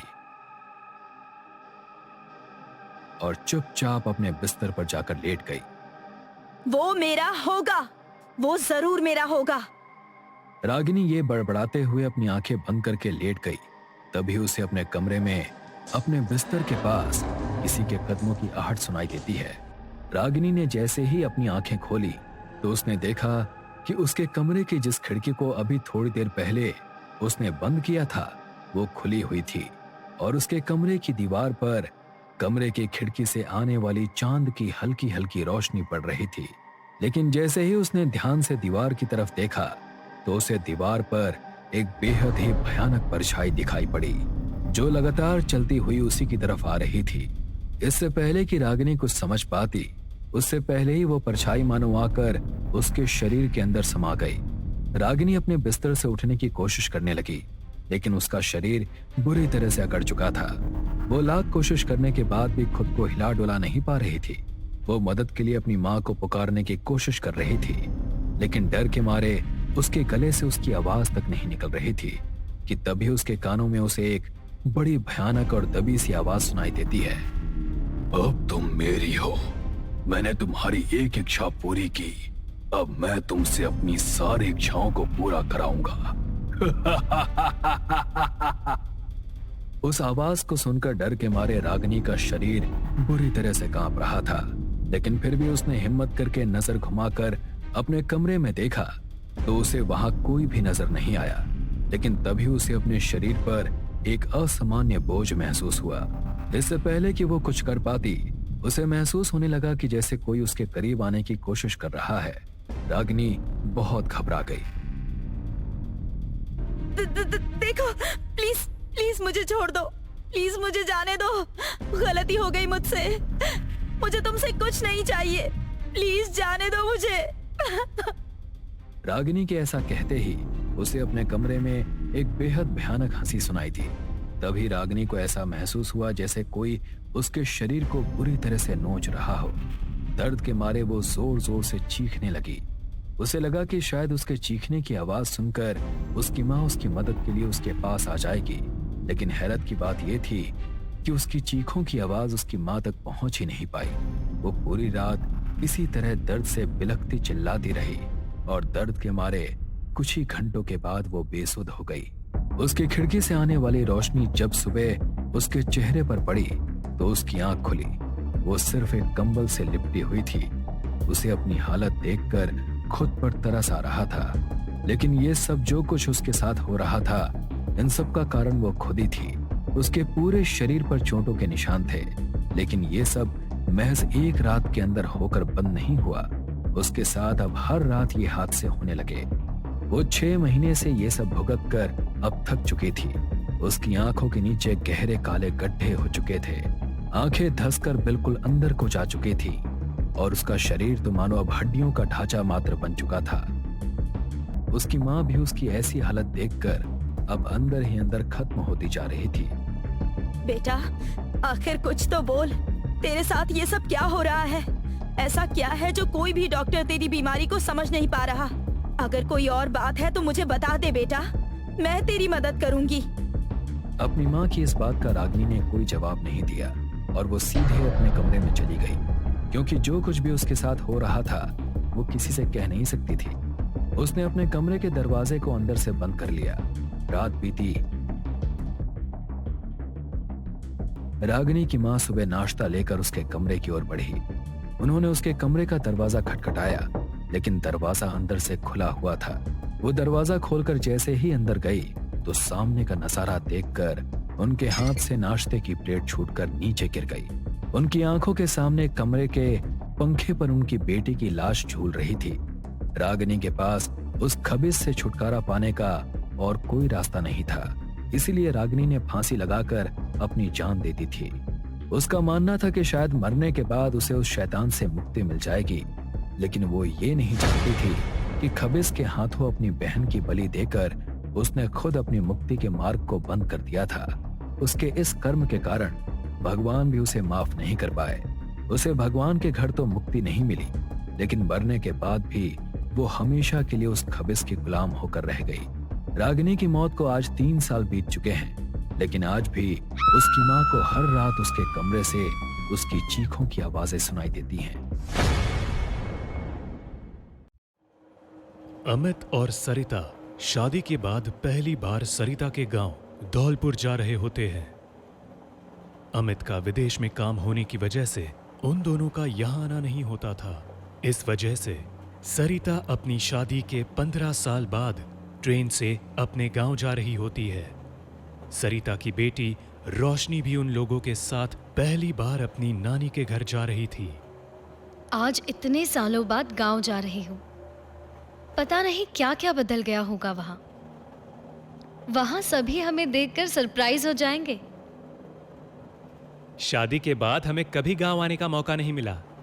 अच्छा किया तुमने किसी को नहीं बताया कि हम गांव आ रहे हैं।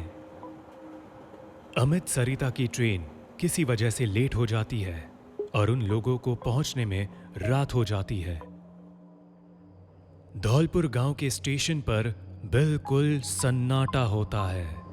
वहां पर एक भी व्यक्ति नहीं होता है। तेज हवाएं चल रही होती है और बिजली कड़क रही होती है।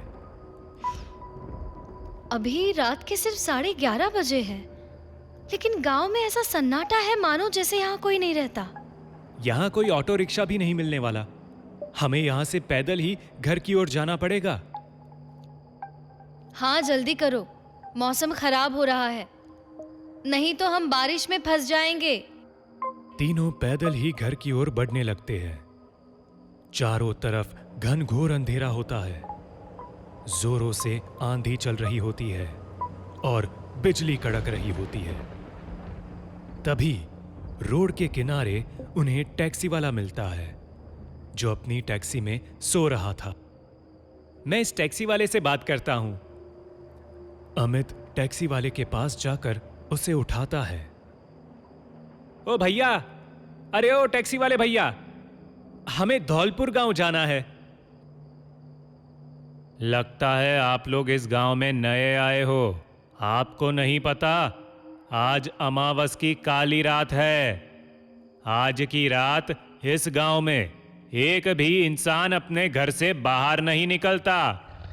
आज मौत का खतरा होता है। What rubbish! पहले तो ऐसा कुछ नहीं था। ये टैक्सी वाला ना ज्यादा पैसे लेने के लिए हमें डरा रहा है। ठीक है, तुम्हें यहां से कहीं जाने की कोई जरूरत नहीं है। ये लो पैसे, हमें बस अपनी टैक्सी एक रात के लिए दे दो। कल सुबह इस एड्रेस पर आकर तुम अपनी टैक्सी लेकर जाना। ठीक है, लेकिन फिर भी मैं आपको एक मुफ्त की सलाह दूंगा। गांव के उत्तर दिशा में जो कुआं है, उसके पास भूल कर भी मत जाइएगा। और अगर कोई आपको पीछे से आवाज दे तो पीछे मुड़कर बिल्कुल मत देखिएगा। अमित अपना सारा सामान टैक्सी में रखकर खुद टैक्सी ड्राइव करके घर की ओर निकल जाता है। मुझे यहाँ से एक शॉर्टकट रास्ता पता है। उस रास्ते से हम जल्दी ही घर पहुंच जाएंगे, लेकिन वो रास्ता गांव के कुएं से होकर गुजरता है। क्या यार, तुम भी इन सब बातों में विश्वास करने लगी? नहीं, ये सब टैक्सी वाला हमें डराने के लिए बोल रहा था। अमित सरिता के बताए गए रास्ते पर गाड़ी मोड़ देता है। जैसे ही उनकी गाड़ी गांव के कुएं के पास पहुंचती है, गाड़ी के नीचे एक पत्थर आ जाता है और गाड़ी कुएं से जाकर टकरा जाती है। उस कुएं के अंदर का पानी जोर जोर से हिचकोले खाने लगता है, मानो जैसे कुएं में लहर आ गई हो। तुम सब ठीक तो हो? शायद पहिए के नीचे कोई पत्थर आ गया था। मुझे ऐसा लगा जैसे यहाँ कोई खड़ा हो। तभी सरिता की नजर कुएं के पास खड़े अपने बचपन के दोस्त रामानंद पर जाती है। अरे रामानंद, कैसे हो तुम? तुम तो बिल्कुल नहीं बदले। और ये गांव में इतना सन्नाटा क्यों है? और तुम यहाँ अकेले क्या कर रहे हो? अमावस की काली रात, ये रात मौत की रात होती है। आज कोई नहीं बचेगा, सब खत्म हो जाएंगे।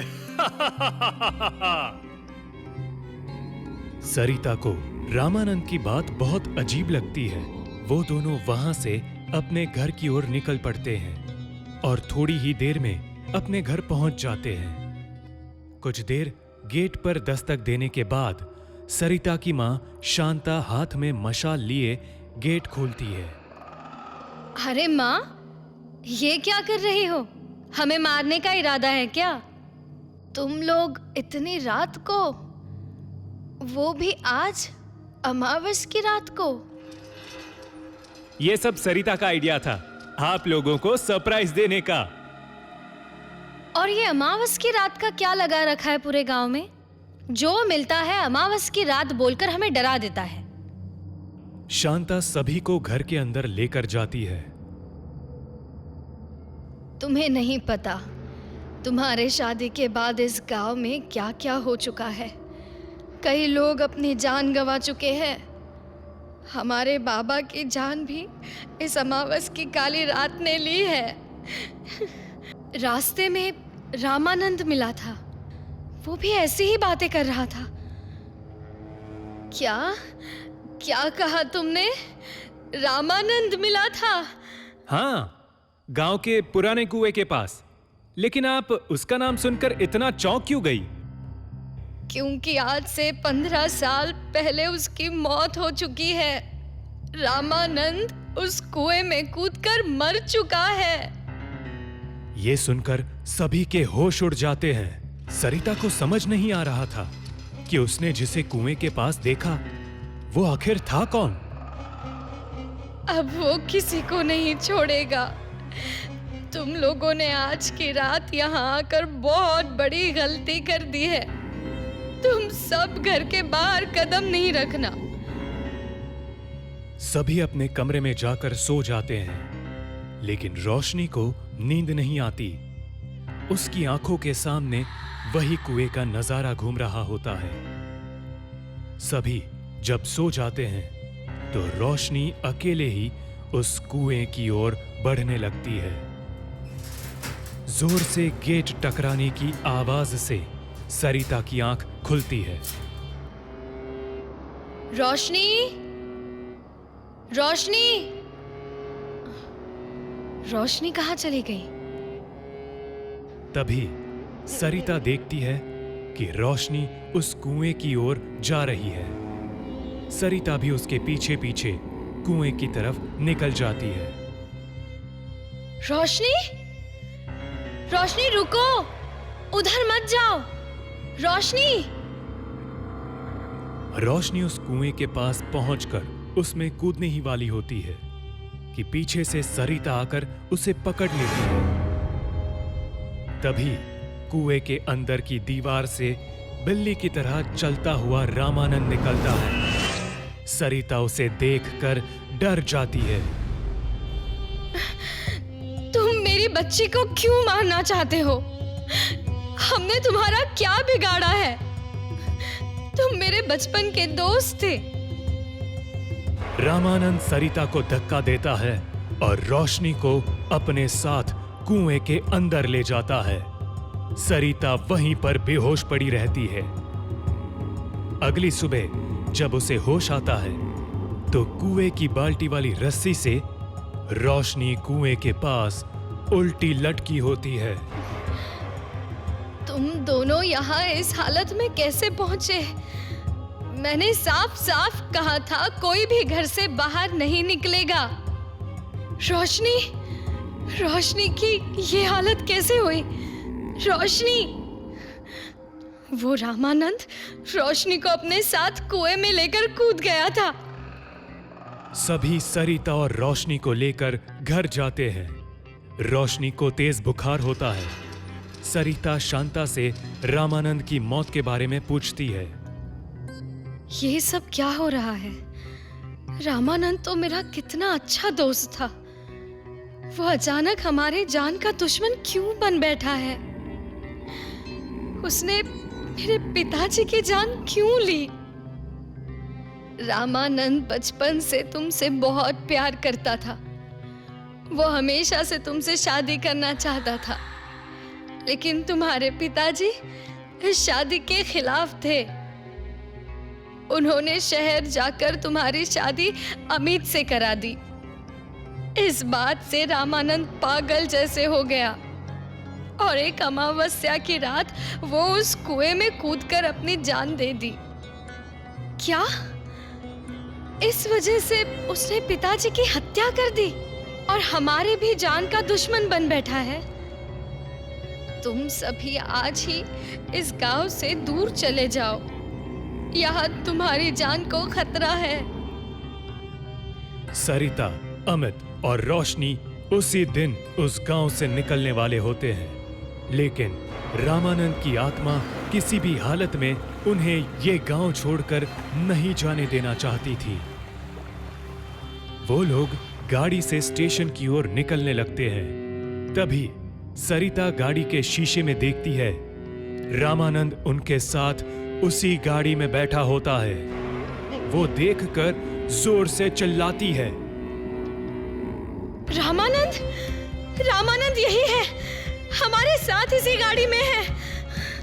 वो हम में से किसी को नहीं छोड़ेगा, मार डालेगा। वो तुम्हारे पीछे क्यों पड़ा है? इसमें तुम्हारी क्या गलती है? अरे तुम्हें तो पता भी नहीं था कि वो तुमसे प्यार करता था। तभी रोशनी अचानक से उठ जाती है और गाड़ी से निकलकर कुएं की ओर भागने लगती है। सरिता और अमित भी उसके पीछे जाते हैं। रोशनी कुएं के पास जाकर रुक जाती है। रामानंद, तुम्हारी दुश्मनी मुझसे है। तुम मेरी बेटी को छोड़ दो। रोशनी वहीं पर बेहोश होकर गिर जाती है। मुझे और सरिता को अलग करना चाहते हो ना? लेकिन मैं तुम्हारा ये मंसूबा पूरा नहीं होने दूंगा। रामानंद अमित को हवा में उड़ाते हुए दूर फेंक देता है। मैं आज तक तुम्हारा इंतजार करता रहा, लेकिन तुम मेरी कभी नहीं हो सकोगी। तुम्हारे दिल पर किसी और का राज है। मैंने तुम्हें धोखा नहीं दिया है। मुझे तुम्हारे इश्क के बारे में कोई खबर नहीं थी रामानंद। मैंने अपने जीवन में अमित से प्यार किया है।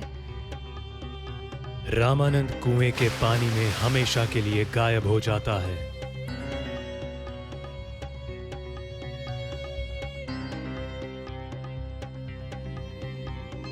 रामानंद उस गांव को छोड़कर हमेशा के लिए चला जाता है। अमित और सरिता रोशनी को लेकर उस गांव से हमेशा हमेशा के लिए चले जाते हैं। रमन एक 25 साल का लड़का जो मुंबई में गांव से पढ़ने के लिए आया था, अब एक अच्छी नौकरी करता है और अपने माँ बाबूजी को हर महीने गांव पैसे भेजता है। एक रात रमन अपनी जॉब से निकलकर बाइक से घर जा रहा था कि बीच में एक बिल्ली आई। रास्ते पर रमन बिल्ली को देखकर चौंक गया और उसकी बाइक उससे संभल नहीं पाई और बाइक स्किड हो गई। रमन की बाइक को थोड़ी खरोच हुई, पर उसने देखा कि उसके हाथ की घड़ी भी टूट गई है। रमन को घड़ी पहनना बहुत अच्छा लगता था और उसने वो घड़ी बड़ी मेहनत से अपनी पहली सैलरी से खरीद कर ली थी। इसीलिए उस घड़ी की कीमत रमन के लिए बहुत थी। उस टूटी हुई घड़ी को देखकर रमन उदास हो गया। अरे यार, पहली बार कुछ मैंने खुद के पैसों से लिया था। उस बिल्ली को भी अभी ही बीच में आना था। बाइक पर जाते जाते रमन को अंधेर नगर बस स्टॉप पर एक बूढ़ी औरत घड़ियां लेकर दिखती है। उसके पास अजीब अजीब घड़ियां थी। रमन अपनी बाइक रोकता है और घड़ी रिपेयर करने के लिए उस बूढ़ी औरत के पास जाता है।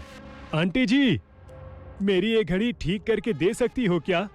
अरे मैं सिर्फ बेचती हूँ घड़ियाँ, बनाती नहीं हूँ।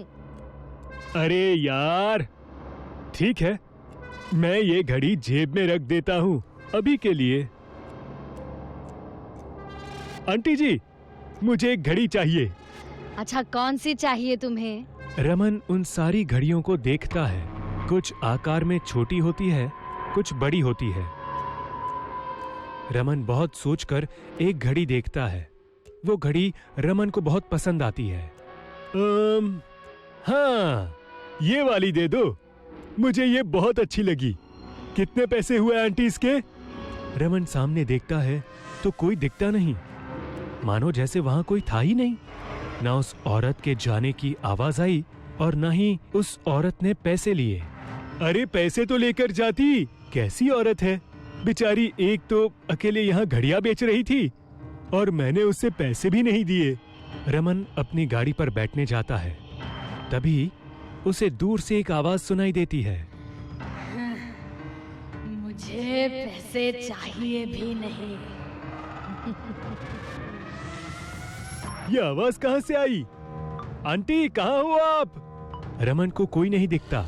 अभी भी रमन घड़ी पहन लेता है और वो बाइक शुरू करके निकल पड़ता है घर के लिए। रास्ते में रमन के पीछे से एक गाड़ी आने लगती है। गाड़ी का हॉर्न सुनते ही रमन पीछे से आने वाली गाड़ी को जगह देता है और तभी वो आईने में खुद को देखता है तो उसे दिखता है कि उसकी शक्ल कुछ बदली सी लग रही है, जैसे कि उम्र बढ़ गई हो अचानक से। अरे, ये कैसे हो गया? शायद आईना खराब है, पोंछ देता हूँ। रमन बाइक चलाते चलाते थकने लगता है। बीच में उसे एक लड़का दिखता है जो उससे लिफ्ट मांग रहा होता है। उस लड़के का नाम राघव होता है। लिफ्ट अंकल, लिफ्ट मिलेगी क्या? मैं तुम्हें अंकल दिखता हूँ? कहाँ जाना है बताओ? मुझे बस आगे के गांव में जाना है, मैं घर जाना चाहता हूँ। रमन थोड़ी देर बाद पीछे देखता है तो राघव भी बूढ़ा दिखता है। देखो, तुम भी बूढ़े होते जा रहे हो। अरे हाँ, अब क्या करूं मैं? जब से मैंने ये घड़ी ली है मुझे समझ नहीं आ रहा है क्या हो रहा है। रमन की नजर राघव की घड़ी पर जाती है। क्या तुमने जो घड़ी पहनी है वो अभी खरीदी थी? हाँ, एक आंटी आई थी बहुत सारी घड़ियां लेकर, उससे मैंने ले ली, पर पैसे देने के पहले ही वो गायब हो गई। रमन को याद आता है कि उसने भी पैसे नहीं दिए थे उस बूढ़ी औरत को। मतलब ये वही औरत है। रमन की गाड़ी बंद पड़ जाती है। तुम्हारे पैसों से ज्यादा कीमती मुझे तुम्हारी जान है। तुमने जो घड़ी पहनी है उससे तुम्हारी सारी जवानी बुढ़ापे में बदल रही है, और इसलिए अब मैं जवान दिखूंगी।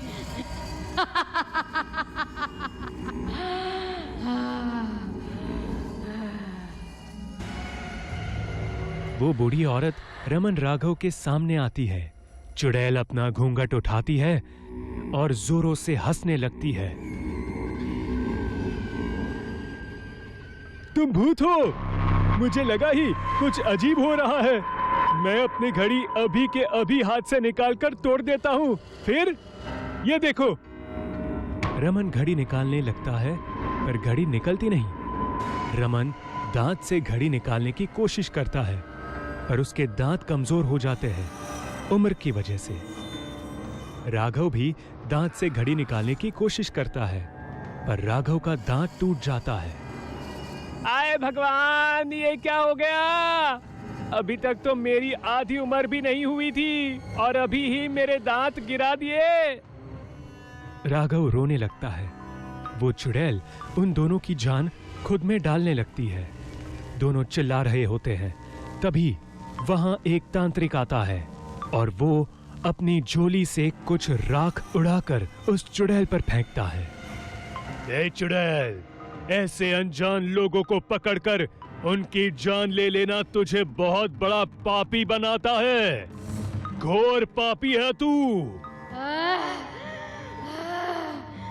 ये तू क्या कर रहा है तांत्रिक? तुझे ये महंगा पड़ेगा।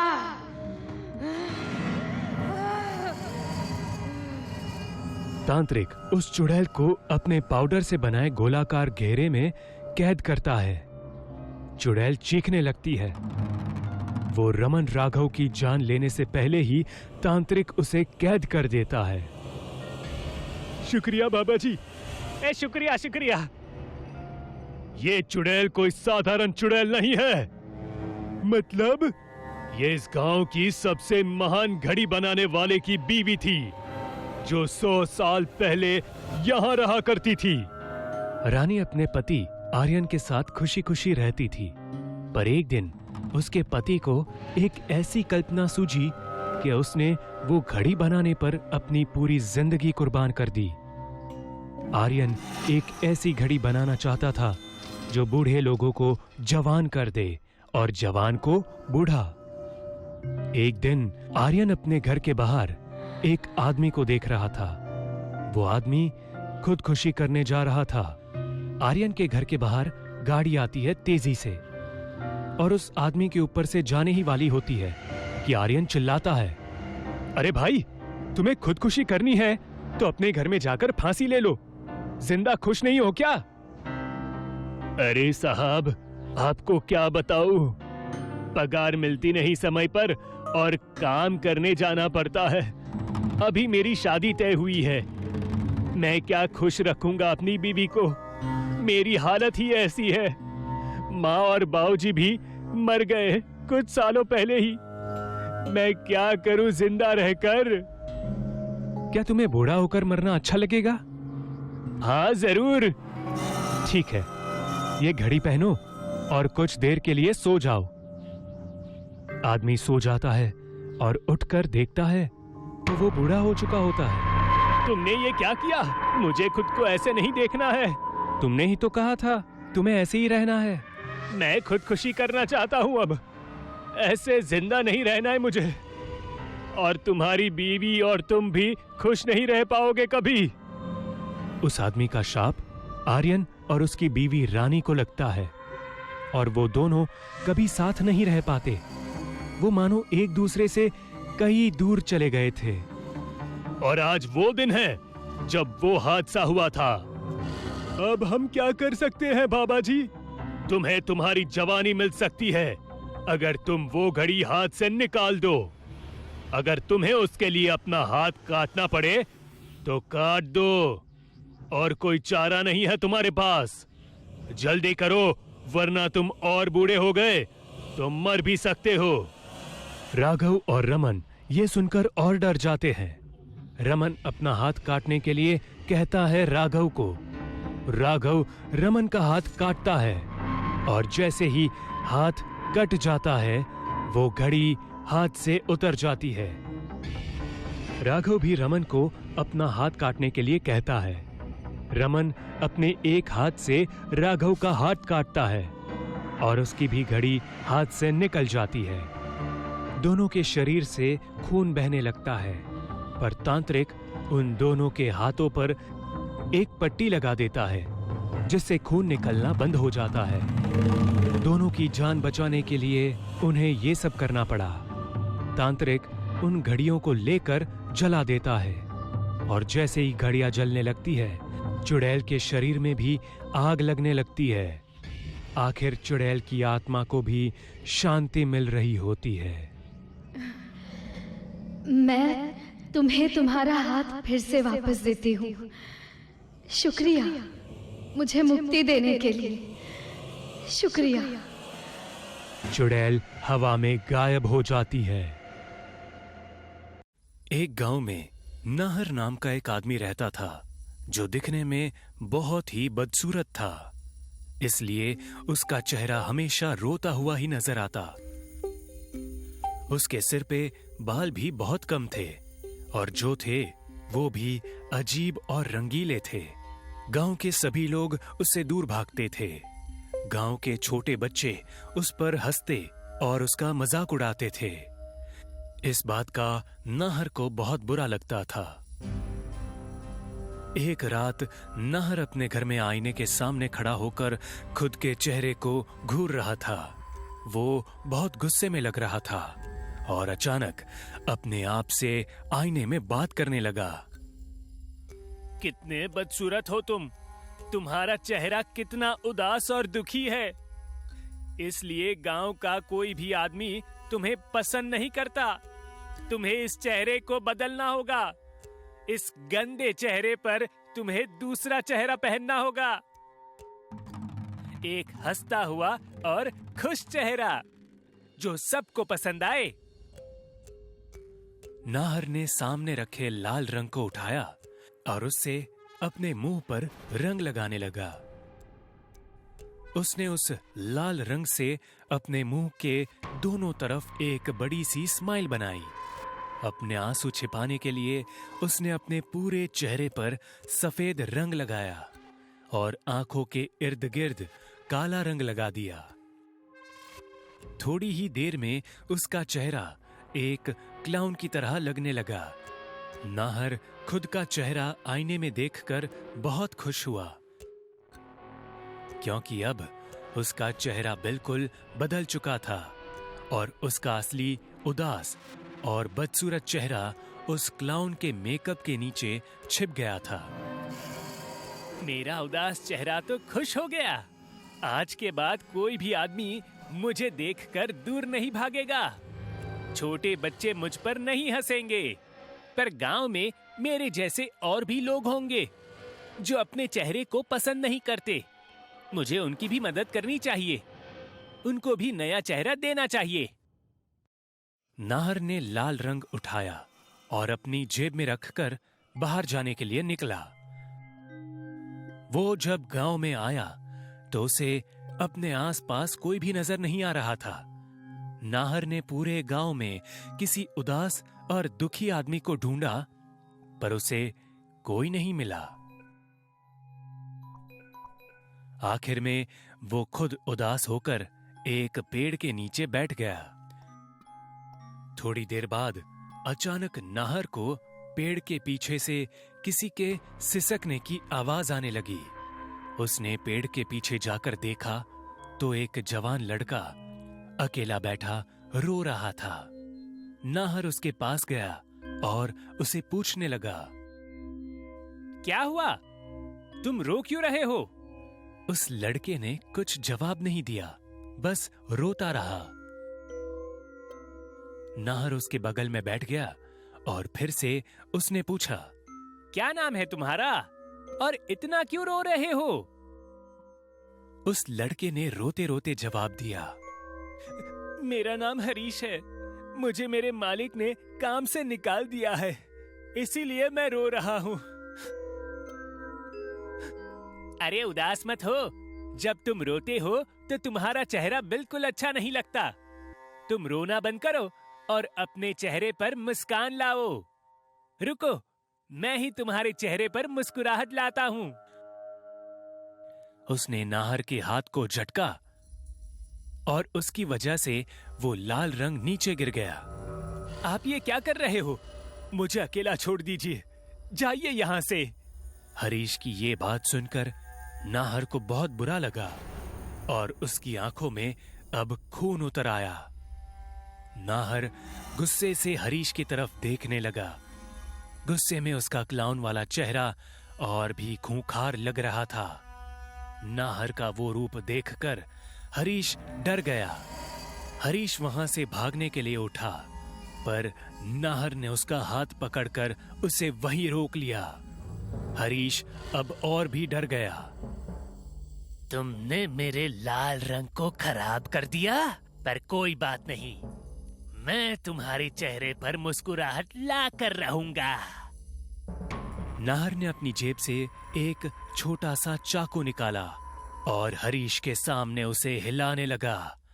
हरीश उस चाकू को देखकर बहुत डर गया और नाहर के सामने गिड़गिड़ाने लगा। मुझे जाने दो, मैंने तुम्हारा क्या बिगाड़ा है?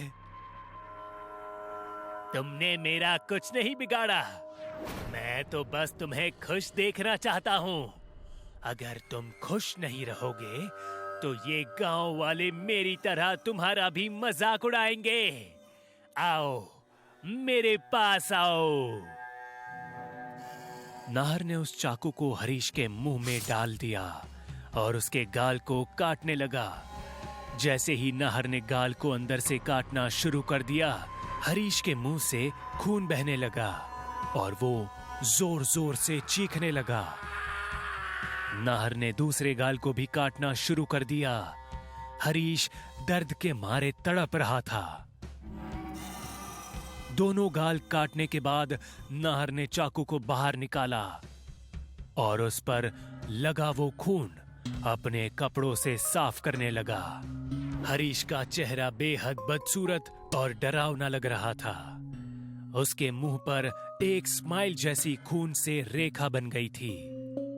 वो रो रहा था। हरीश की उस खून भरी मुस्कुराहट को देखकर नाहर जोर जोर से हंसने लगा।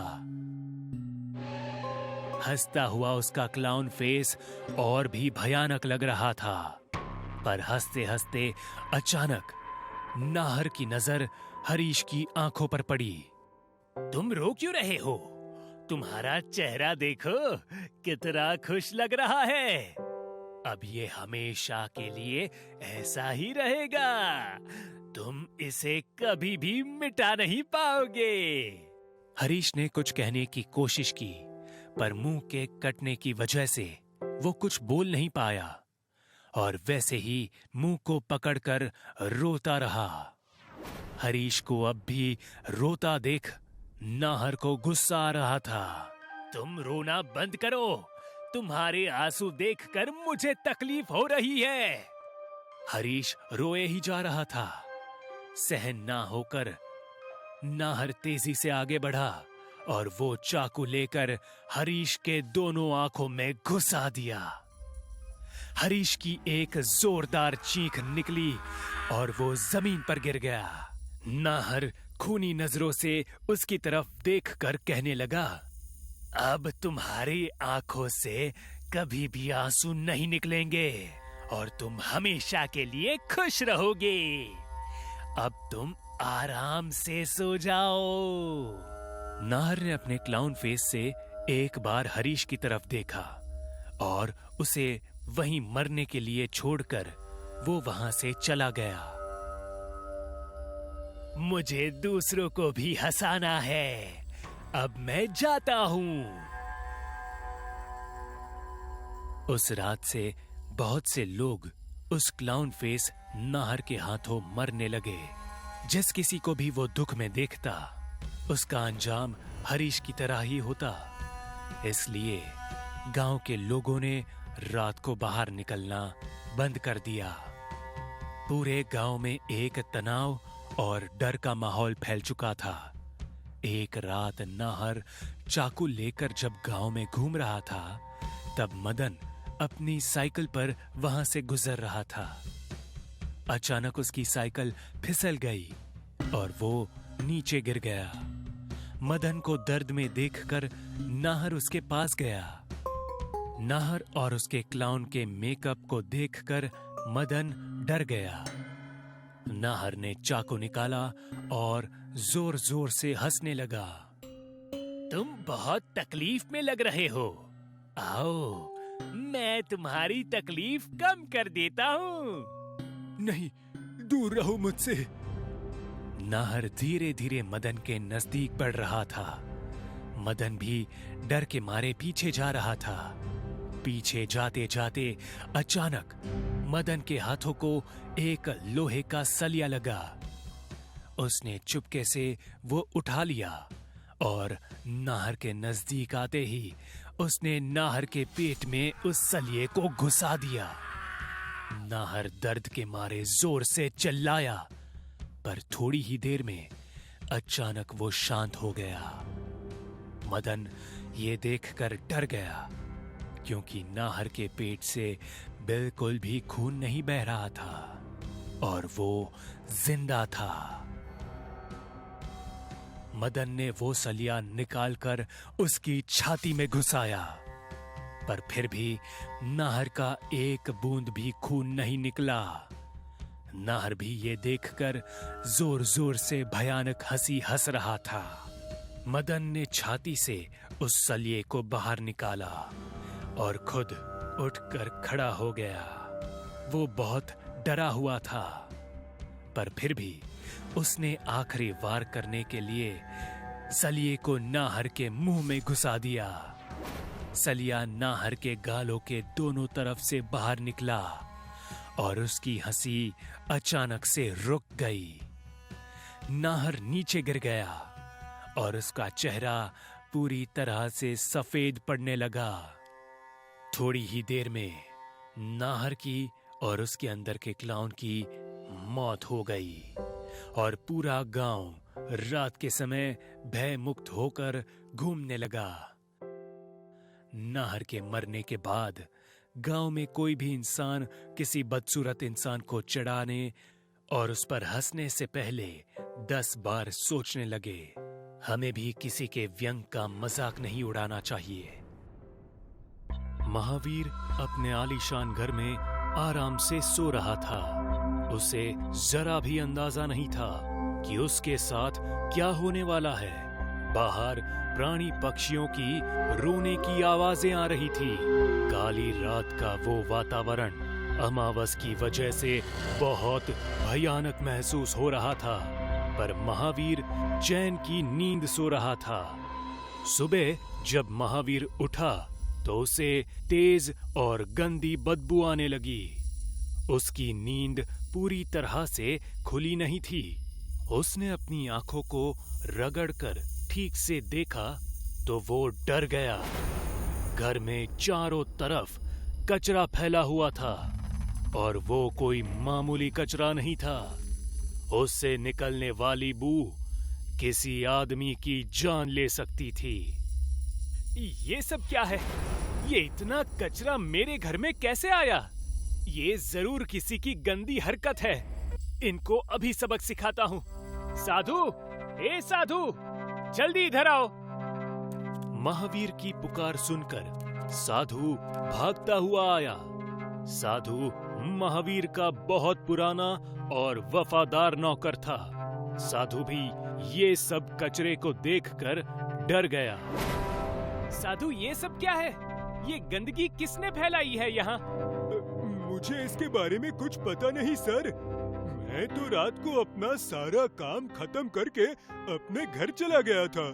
फिर रात भर क्या हुआ मुझे कुछ नहीं पता। अभी सुबह यहाँ आया हूँ मैं। जब तुम यहाँ आए तब तुम्हें ये गंदी बदबू नहीं आई? मेरी तो जान निकल जा रही है इस बदबू से। नहीं सर, आई थी, पर मुझे लगा ये बदबू मेरे शरीर से आ रही होगी, क्योंकि मैं जहाँ रहता हूँ वहाँ भी ऐसी ही बदबू आती रहती है। ठीक है, ठीक है, इस कचरे को जल्दी से साफ करो। मैं 1 घंटे के लिए बाहर जा रहा हूँ। मेरे आने तक ये सारा कचरा साफ हो जाना चाहिए, वरना कल से नौकरी पर मत आना। जी सर, अभी करता हूँ। महावीर बिना नहाए अपने घर से चला गया। साधु ने पूरा घर साफ करके पहले जैसा कर दिया। महावीर फिर अगली रात सोने के लिए चला गया, पर सुबह जब वो उठा तो डर के मारे कांपने लगा। आज कल से भी ज्यादा कचरा और गंदी बदबू आ रही थी। उसे कुछ समझ नहीं आया कि उसके घर में हो क्या रहा है। उसने साधु को घर फिर से साफ करने के लिए बोला और बिना नहाए कंपनी चला गया।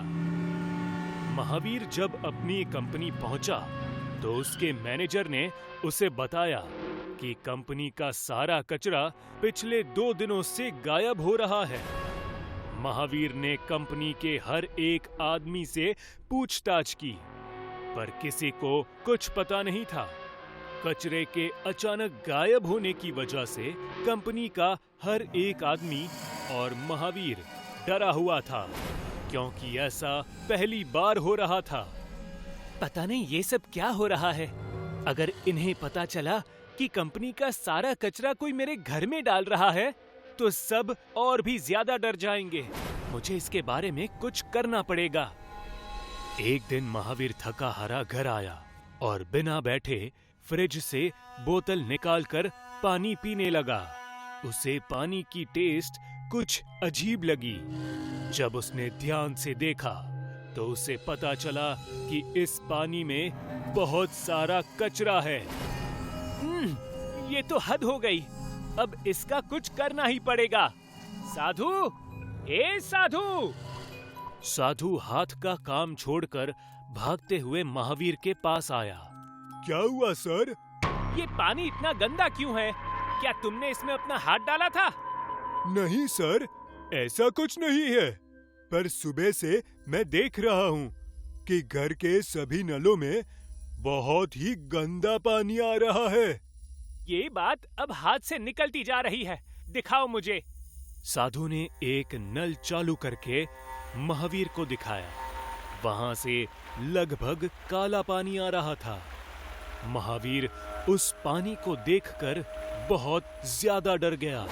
महावीर ने वो गंदा पानी पी लिया था। उसकी वजह से वो अगले दिन ही बीमार पड़ गया। महावीर के बीमार पड़ने के बाद घर में कचरा और गंदा पानी तेजी से आने लगा। साधु भी रोज घर की साफ सफाई करके थक जाता था, इसीलिए उसने भी कचरा साफ करना बंद कर दिया था। बहुत दिन हो गए, महावीर ठीक नहीं हो रहा था। साधु भी घर साफ नहीं कर रहा था, पर महावीर उसे कुछ नहीं कह पाता। एक रात महावीर अपने कमरे में आराम कर रहा था। साधु अपना सारा काम खत्म करके घर जा चुका था।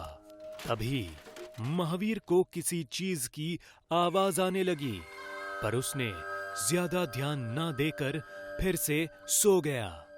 पर कुछ देर बाद वो आवाज तेज होने लगी। जो बदबू उसे सुबह उठने के साथ आती थी, वो उसे अभी आने लगी। लगता है कोई कचरा फेंक रहा है। आज वो मेरे हाथ से नहीं बचेगा। महावीर की हालत ठीक नहीं थी, पर फिर भी वो हिम्मत करके अपने बिस्तर से उठा और उस आवाज की तरफ बढ़ने लगा। इसी वजह से वो दूसरे कमरे में गया। उसके पैर वहीं रुक गए। उसकी आंखें खुली की खुली रह गई, क्योंकि वो जो देख रहा था शायद ही कोई देख पाता। उसने देखा कि बहुत से लोगों की आत्माएं हवा में उड़ती हुई पूरे घर में कचरा फेंक रही थी। उसे अचानक बगल से पानी की आवाज आई। उसने मुड़कर देखा तो एक आत्मा पाइप पर हाथ रखकर कुछ बड़बड़ा रही थी और उसकी वजह से नल का पानी गंदा हो रहा था। डर के मारे उसके मुंह से जरा भी आवाज नहीं निकल पाई। चुपचाप वहां से वो बाहर आया और घर के दरवाजे की तरफ भागने लगा, पर उसका कुछ फायदा नहीं हुआ। घर में चारों तरफ आत्माओं का वास हो चुका था और वो सारे घर में कचरा फेंक रही थी। उसकी आवाज से एक आत्मा की नजर उस पर पड़ी। वो और भी ज्यादा डर गया और पूरे घर में यहाँ वहाँ भागने लगा, पर महावीर बीमारी के कारण कमजोर था। इसीलिए एक आदमी के आत्मा ने उसको पकड़कर बिस्तर पर फेंक दिया। मुझे छोड़ दो, मुझे जाने दो। मैंने तुम्हारा क्या बिगाड़ा है? तुमने सिर्फ हमारा नहीं, पूरे गांव का बिगाड़ा है। तुम्हारी वजह से बहुत से गांव खत्म होने की कगार पर है। मतलब यही कि तुम हत्यारे हो। तुमने और तुम्हारी कंपनी ने बहुत सी हत्याएं की है। हम जिस गांव में रहते थे वहां के बीचों बीच नदी बहती थी, चारों तरफ खुशहाली थी। पर जब से तुम्हारी कंपनी ने उस नदी में जहरीला पानी छोड़ना शुरू किया, तब से हमारे गांव में लोग मरने लगे। बच्चे कुपोषित पैदा होने लगे। आज भी वहाँ गांव की माएं अपने बच्चों को वो जहरीला पानी पिलाती है। जब तक तुम जिंदा हो, हमें मुक्ति नहीं मिलेगी। दूसरी आत्मा ने उसका मुंह खोलकर उसे गंदा पानी पिलाना शुरू किया। वो पानी पीकर उसका शरीर पूरी तरह से काला पड़ने लगा। दूसरी आत्मा ने उसके शरीर पर कचरा फेंकना शुरू किया। इतना कचरा फेंका कि वो दिखना बंद हो गया। वो गंदा पानी पीने की वजह से और उस कचरे की गंदी बदबू के कारण महावीर की वहीं पर मौत हो गई। गांव के भूतों ने कंपनी में जाकर मैनेजर को भी डराया। उस दिन से कंपनी ने गंदा पानी नदी में छोड़ना बंद कर दिया। बेचारे भूतों को मुक्ति मिल गई और गांव को भी अच्छा पानी पीने मिल गया। अमन और नेहा दोनों अपनी कार से अपने घर की तरफ जा रहे होते हैं, लेकिन दोनों काफी डरे हुए होते हैं। वो डर उनके फेस पर साफ साफ दिखाई दे रहा था। डरती और लड़खड़ाती आवाज में नेहा कहती है, अमन अमन ये सब क्या हो रहा है? तुम जल्दी से बस यहाँ से निकलो। मुझे बस अपने घर जाना है। मुझे भी नहीं पता ये सब क्या था, लेकिन अब हम दोनों सुरक्षित हैं। तुम डरना बंद करो और चिंता ना करो, हम कुछ देर में घर पहुंच जाएंगे। अमन इतना कहकर अचानक तेजी से ब्रेक मारता है, क्योंकि उसके सामने कोई आकर खड़ा हो गया था जो खून से लथपथ था। जैसे ही अमन उसके चेहरे की तरफ देखता है तो उसके होश उड़ जाते हैं, क्योंकि उसके ठीक सामने उसकी ही पत्नी नेहा खून से लथपथ खड़ी थी, जो अमन से मदद मांग रही थी। और वहीं एक साइड में उसके बगल वाली सीट पर भी नेहा ही बैठी थी, जो डरी और सहमी थी। तभी वो अमन से कहती है कि गाड़ी चलाओ वरना हम मारे जाएंगे। अमन भी डरती हुई आवाज में बोलता है हाँ हाँ। ये कहकर गाड़ी को 4th गियर में डालते हुए एक्सीलेटर देकर गाड़ी को 60 की स्पीड में भगाता है और सामने खड़ी नेहा को उड़ा देता है और आगे जाने लगता है। कुछ दूर आगे जाकर अमन एक राहत की सांस लेता है और कहता है अगर तुम नहीं होती तो मैं फिर से छलावे के जाल में फंस जाता। अच्छा किया तुमने सही टाइम पर मुझे गाड़ी चलाने को कह दिया। लेकिन अब नेहा कुछ नहीं बोल रही थी, वह बिल्कुल शांत थी और सामने की तरफ देखे जा रही थी।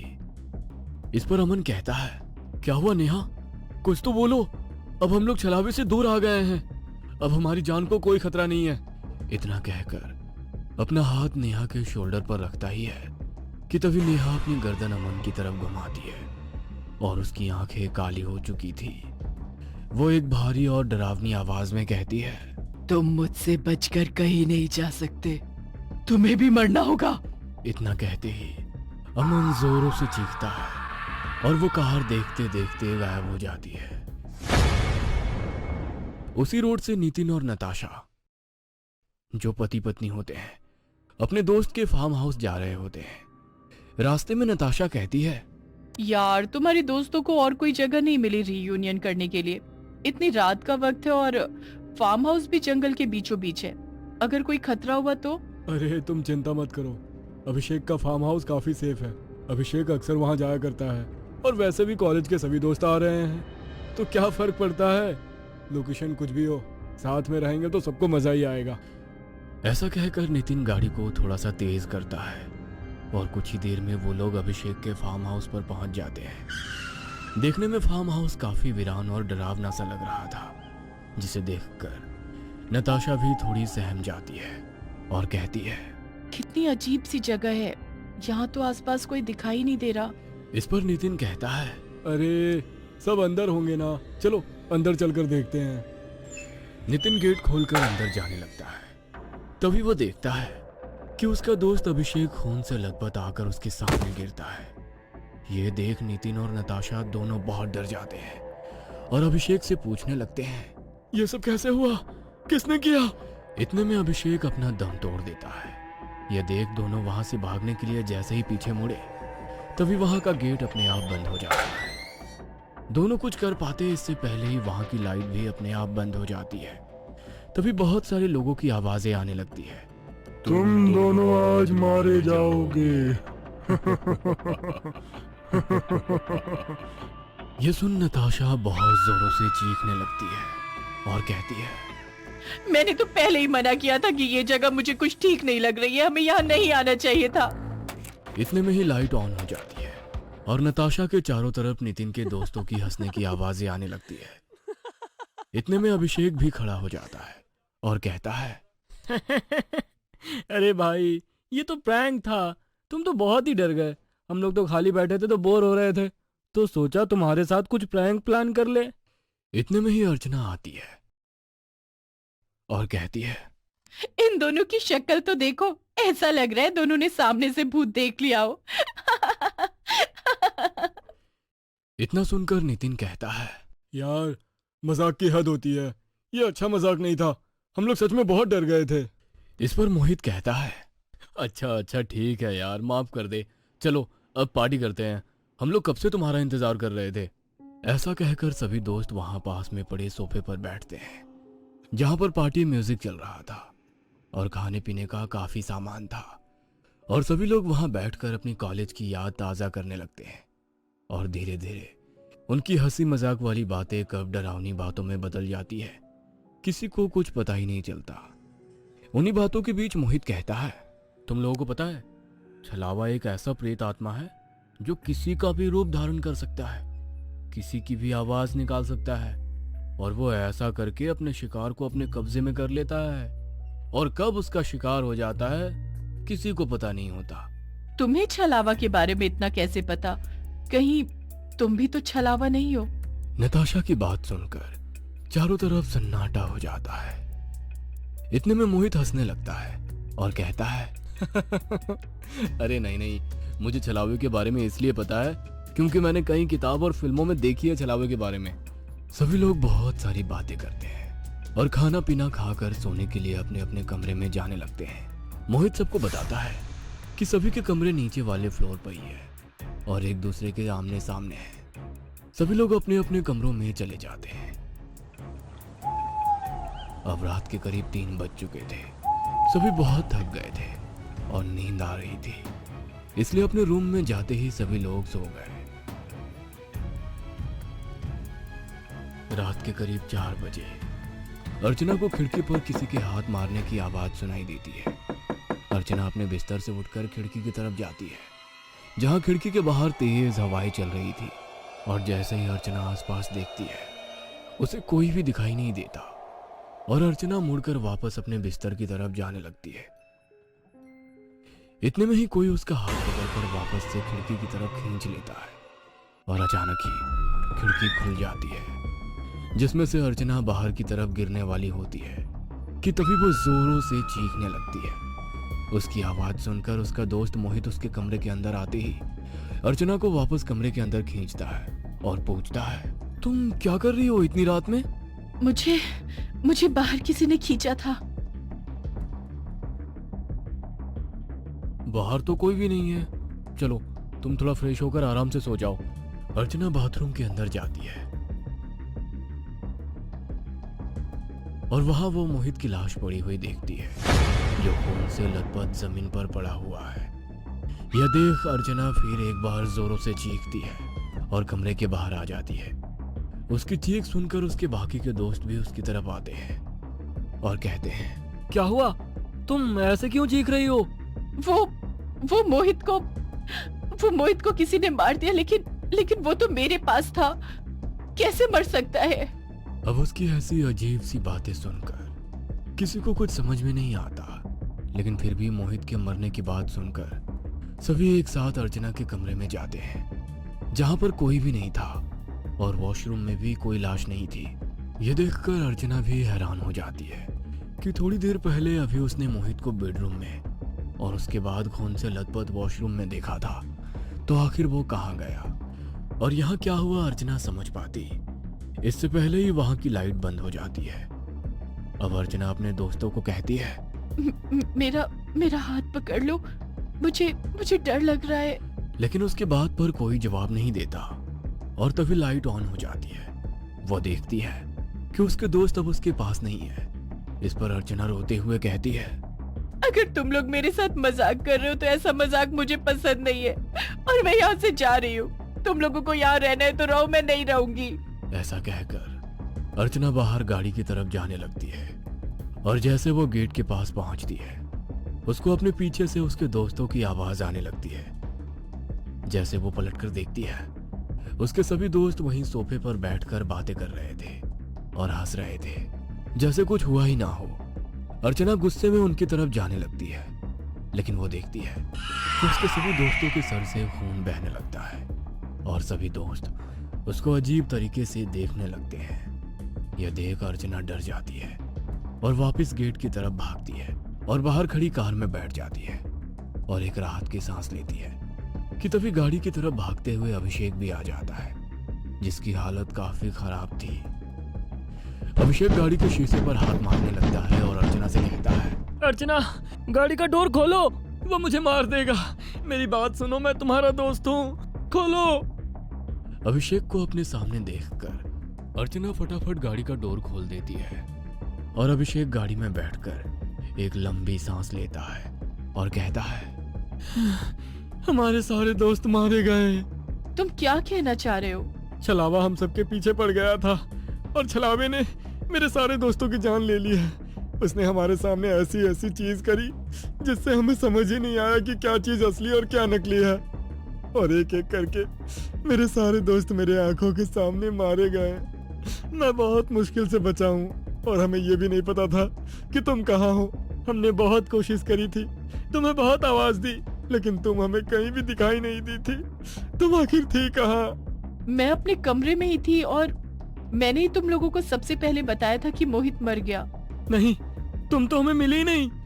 दोनों को ही कुछ भी समझ में नहीं आ रहा था कि उनके साथ अभी क्या हुआ। तभी अर्चना गाड़ी को तेज भगाकर वहां से जाने लगती है कि रास्ते में देखते हैं कि हाईवे पर एक कार का एक्सीडेंट हुआ है। यह देखकर दोनों गाड़ी से बाहर आकर देखते हैं। जैसे ही दोनों कार के पास जाते हैं, दोनों के होश उड़ जाते हैं। वो दोनों पसीना पसीना हो जाते हैं और बिना एक सेकंड वहां रुके दोनों भागते हुए वापस कार में आकर बैठ जाते हैं और अपनी कार को तेज स्पीड में लेकर भाग जाते हैं।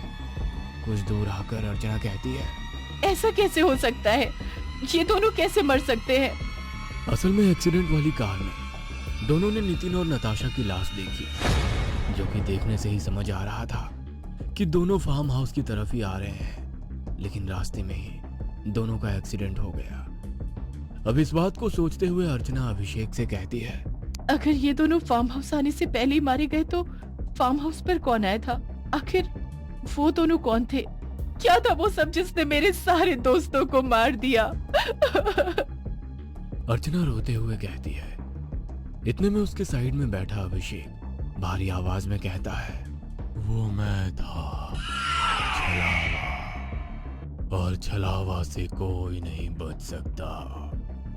तुम भी मेरे जाल में फंस गई हो, अब तुम्हें भी मरना होगा। यह सब सुन अर्चना पसीने से तरबतर हो जाती है और झटके से ब्रेक मार देती है और कार रुक जाती है।